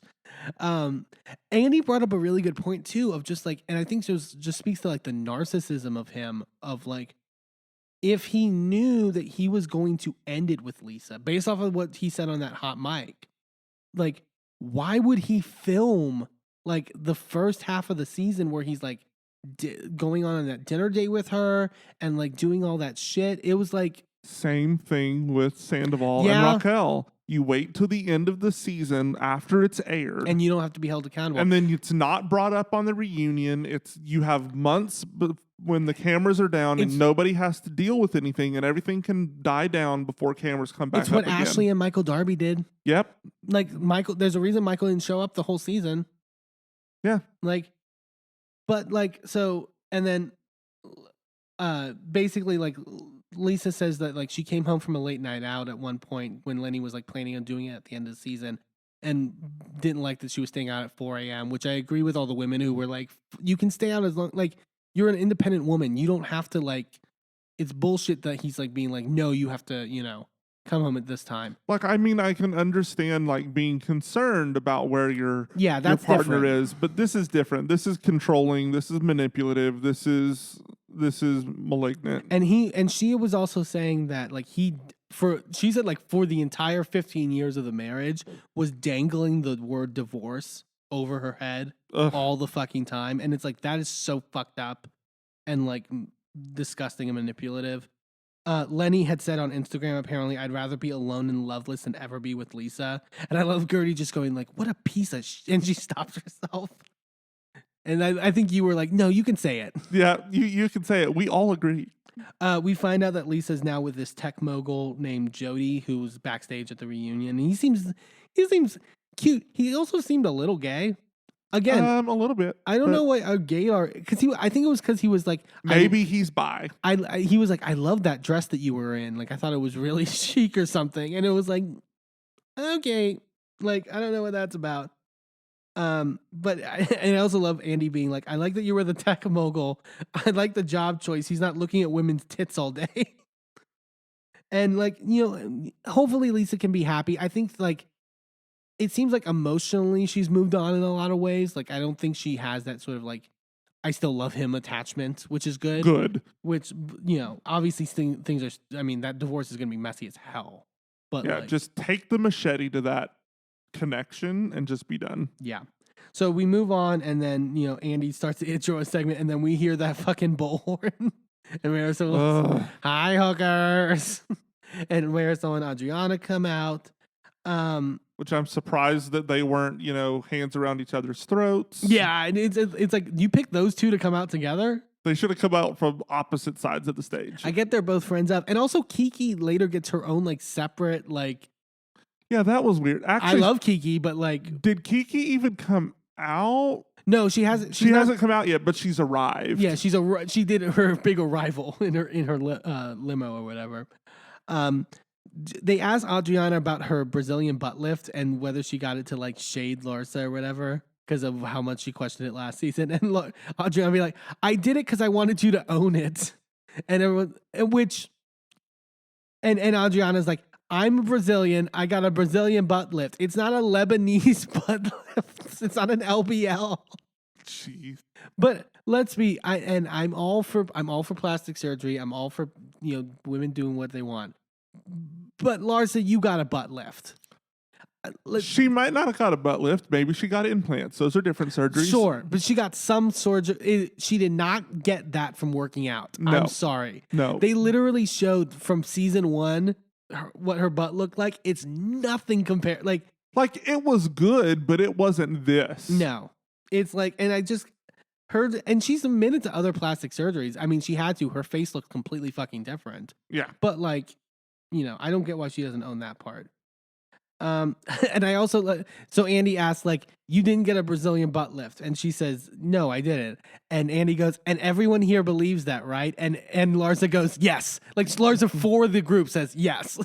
It's nah. I think what it is that she knew that if she was going to be around the Kardashians, that she had to have a good ass, and she didn't have the gumption to admit it back then, and because she lied to them, she had to commit to that. Yeah, I agree. They asked Marisol a question about her drinking, and they asked the question is can you get near a fire because you're 80 proof, which I thought was funny. And then not her trying to spin oh, Nicole, you're the actual drunk. You're the one that drinks more than anyone. Nicole's like, really, girl? And she's like, no, you're a mean drunk. Yeah, you hit me at your engagement party. It's okay, Marisol. So we get to Nicole's segment talking about her dad and stuff like that. We talked about the family dynamic thing. This was also Larsa and Alexia are, I get they're old school. Particularly Alexia's old school, but their thinking is just so backwards in terms of this. And I was really glad that Nicole stood her ground. Yeah. And was just I'm allowed to still put up boundaries.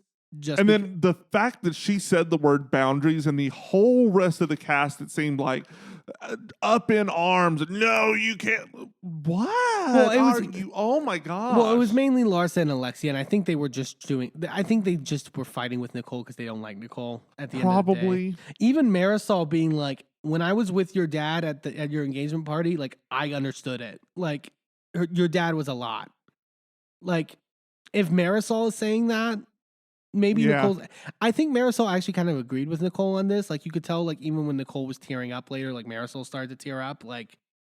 I thought that was interesting because Marisol's also from that old school generation. So and so Nicole brings up that her dad not saying I'm sorry at that sort of therapy session, and Larsa just immediately jumping down her throat and being you were shaming him in that moment, and you just have to accept it. And him crying was saying I'm sorry. No, saying I'm sorry is saying I'm sorry. Yeah, and then she also we talked last week about the whole car accident thing that she and how he felt shame about that. She talked she spent a month in the ICU.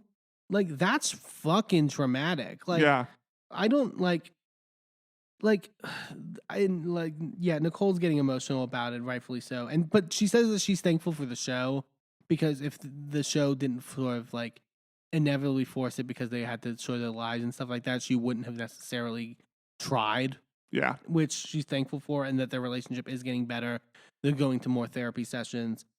She says she still has issues with the girlfriend, but also the girlfriend is apparently like 29 and he's like close to 70. No, 72. He's over 70. Yeah, and of course, and Larsa pipes up again and is like, why does it matter with the age? I hate when people put age on everything. I'm sure Larsa hates that. Shocker that Larsa is really opposed to age shaming in relationships. Also, Fucking shocker. nobody's shaming anyone. They're just questioning whether it is appropriate and what she is doing with him, questioning her intentions, not his. Yeah, exactly. Like, but like Andy perfectly transitions to bringing up Marcus Jordan, and they're like, Yep. and like, it's like Marcus is closer to your son's age than your age. Mm-hmm. And she's Because like, she's 43. no, she's and- 48. Oh, 48, right. Yeah, and he's 32, and her son's 22. Right. Like, you've talked about how you like trepidatious when it comes to certain like age like differentials. Like that makes Giselle dating what's his name from Summer or Winter House, whatever. One of the houses. Makes it all that much better, actually. Like that makes that look so small in comparison. right. Because this is literally 10 years as opposed to, I think, 15 years the other direction. Gross. Yeah, totally. We go then to Alexia's segment. This is where things get really good.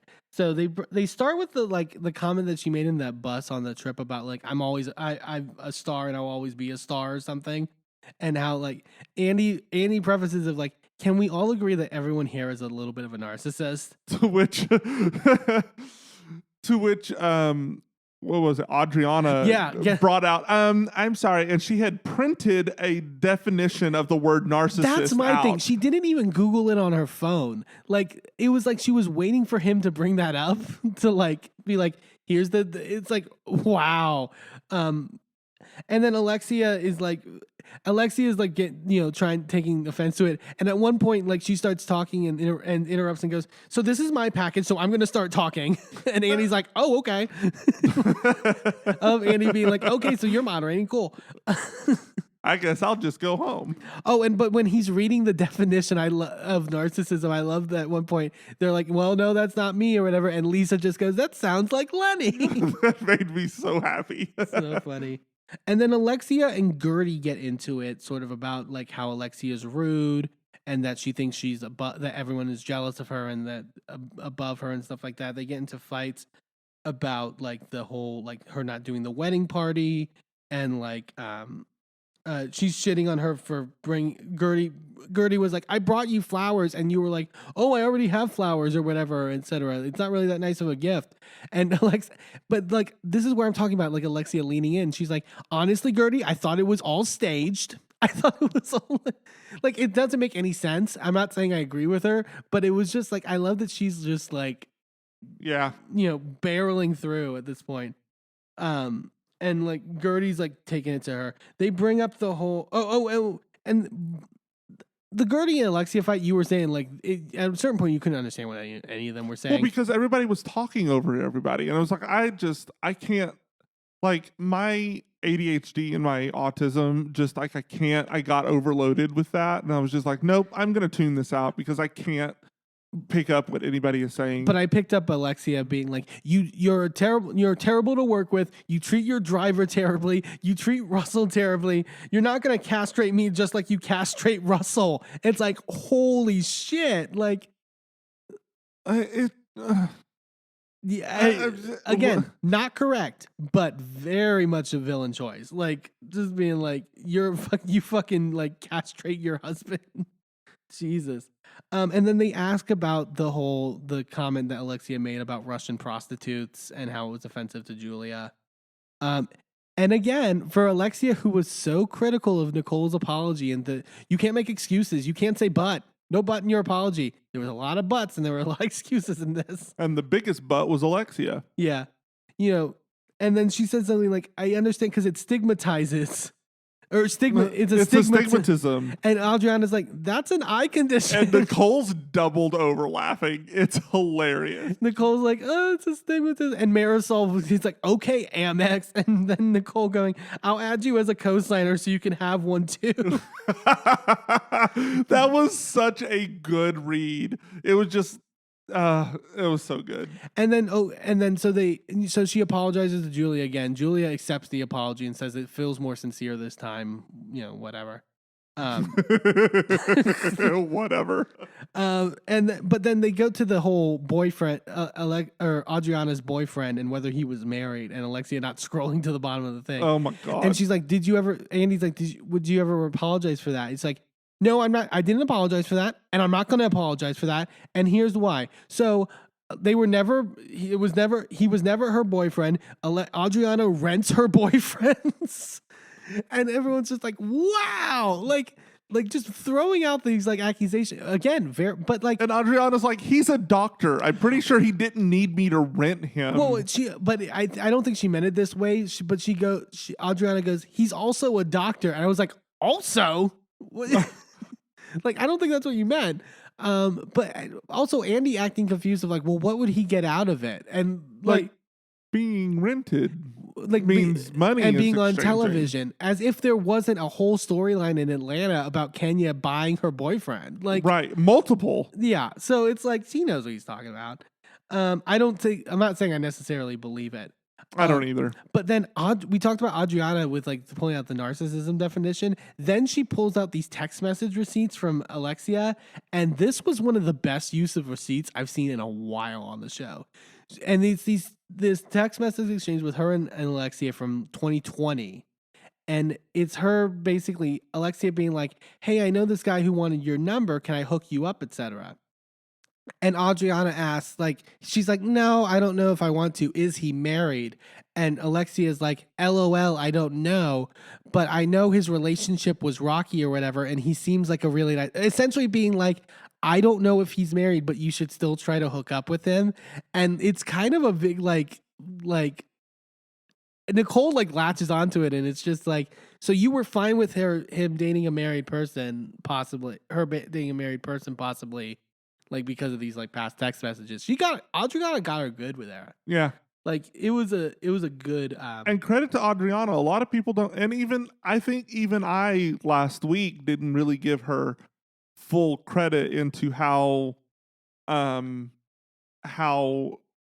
smart and how planned she is on things. And I think that this really illustrates that no, she just is meticulous about planning things out. Yeah. And maybe in the moment speaks off the cuff a little bit too much. But if she has a chance to plan something, she is to the point and she is very direct and targeted in what she has to say and what she's doing. Yeah. Good on her. And you could tell it really landed because Larsa like starts piping up and going, it's kind of disgusting that you're reading text messages. It's like, what? Really? Have you not been to a reunion? Hi, welcome to Housewives. But again, Alexia trying to be the villain again. They don't really dwell on it because it's in like a cacophony of like everyone yelling. But she goes, "Why don't we talk about the father of your son?" And I was like, "Oh." It's like she was just gonna go for the fucking jugular no matter what, and it was like, you know, a bold choice. And then Andy brings up the whole like, you know, a lot of people are criticizing you about always demanding apologies from other people, but not being bad at apologies yourself and not taking accountability for things. And Nicole's like, basically, like, if you know, you're allowed to sort of like do whatever you want and be damned, but like if anyone else offends you, we have to like beg you on our hands and knees and like suck your toes. That's what she said, which like, not a good visual. Yeah. Larsa's like, why didn't you? Well, you didn't apologize to me. And Adriana's like, stay out of it, Larsa. And then Larsa goes, you stay out of it with your big mug looking like a bird. It didn't even make sense. And then that now it gets into Nicole and Larsa fighting. And then Nicole, it brings up like, because, you know, Larsa's upset about stuff like Anthony had said about her on the show and stuff like that. But Nicole, I agree, is also thinks it's justified in the sense of like, you were on television last season saying that we had a bastard child. like a child out of wedlock, which Right. she never said the word bastard child. She said child out of wedlock. That's what a bastard child and is. as much as Larsa tries to claim it that she wasn't, like, you were doing it to shame her. Like, it's not like you didn't bring that to out as like just a circumstantial fact. Like, it's, you know, and I can understand why that is really offensive. And so, but they bring up the whole Black Amex thing of her Nicole putting it down on the lawyer's, lap and all that stuff. And Nicole's like, watching it back, I didn't think it was as bad as they were making it out to be. It wasn't. And I agree it wasn't. And so, but they start yelling again. And then Lisa's like, can I talk for a second? She's like, I'm thankful, Alexia, because you did the event for me and all that stuff. But honestly, you guys were all embarrassing that. Like, you were all yelling. You were all making a fool of yourself, which is what I stand in terms of it. Like, none of you were, like, acting properly in the end of the day. Also, this guy was coming into an episode of Housewives. He knew what he was getting into, or Yeah. at least he should have. And if not, he does now. Mm-hmm. But I think this sets off Alexia in a way, because then we like Alexia is talking about like I feel like I was attacked this season or whatever, and then Lisa tries to help her a little bit and is like, you know, maybe that's why you brought up the whole I'm a star sort of thing, because you were feeling attacked and stuff like that. And then Alexia goes, no, I said the I'm a star thing because I believe it, and I encourage other women to believe it, because if you believe that, you wouldn't have let Lenny do all the things he did to you. And everyone goes, whoa, whoa, whoa, whoa, whoa. And even Lisa, the look on her face, like, really, girl? Like, what the fuck?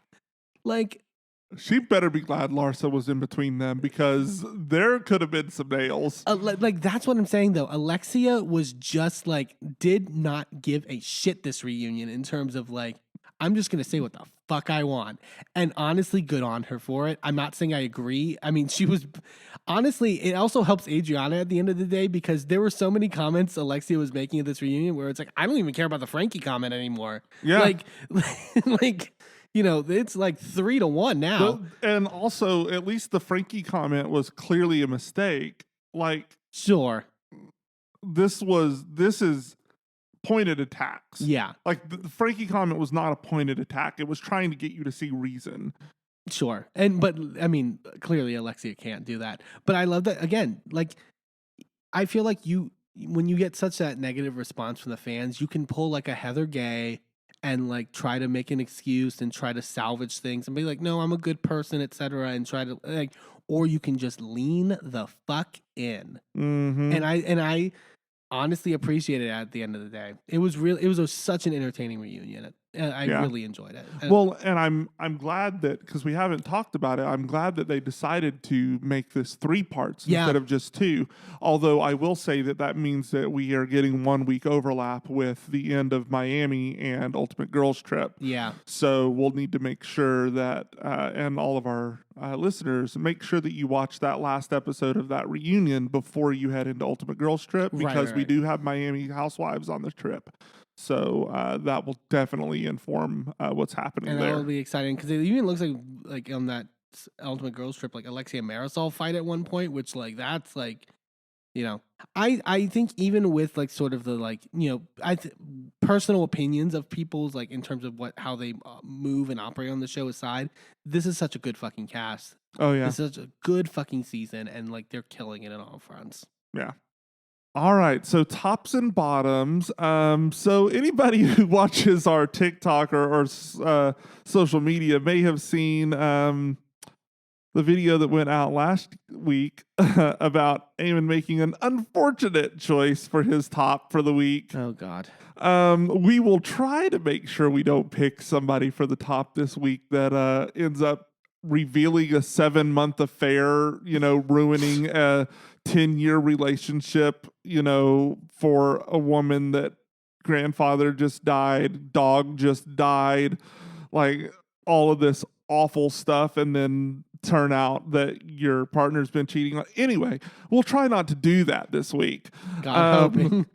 In fact, I have a pretty good idea that we know who both of our bottoms are, and it's a dually shared bottom this week. It's a pass around bottom.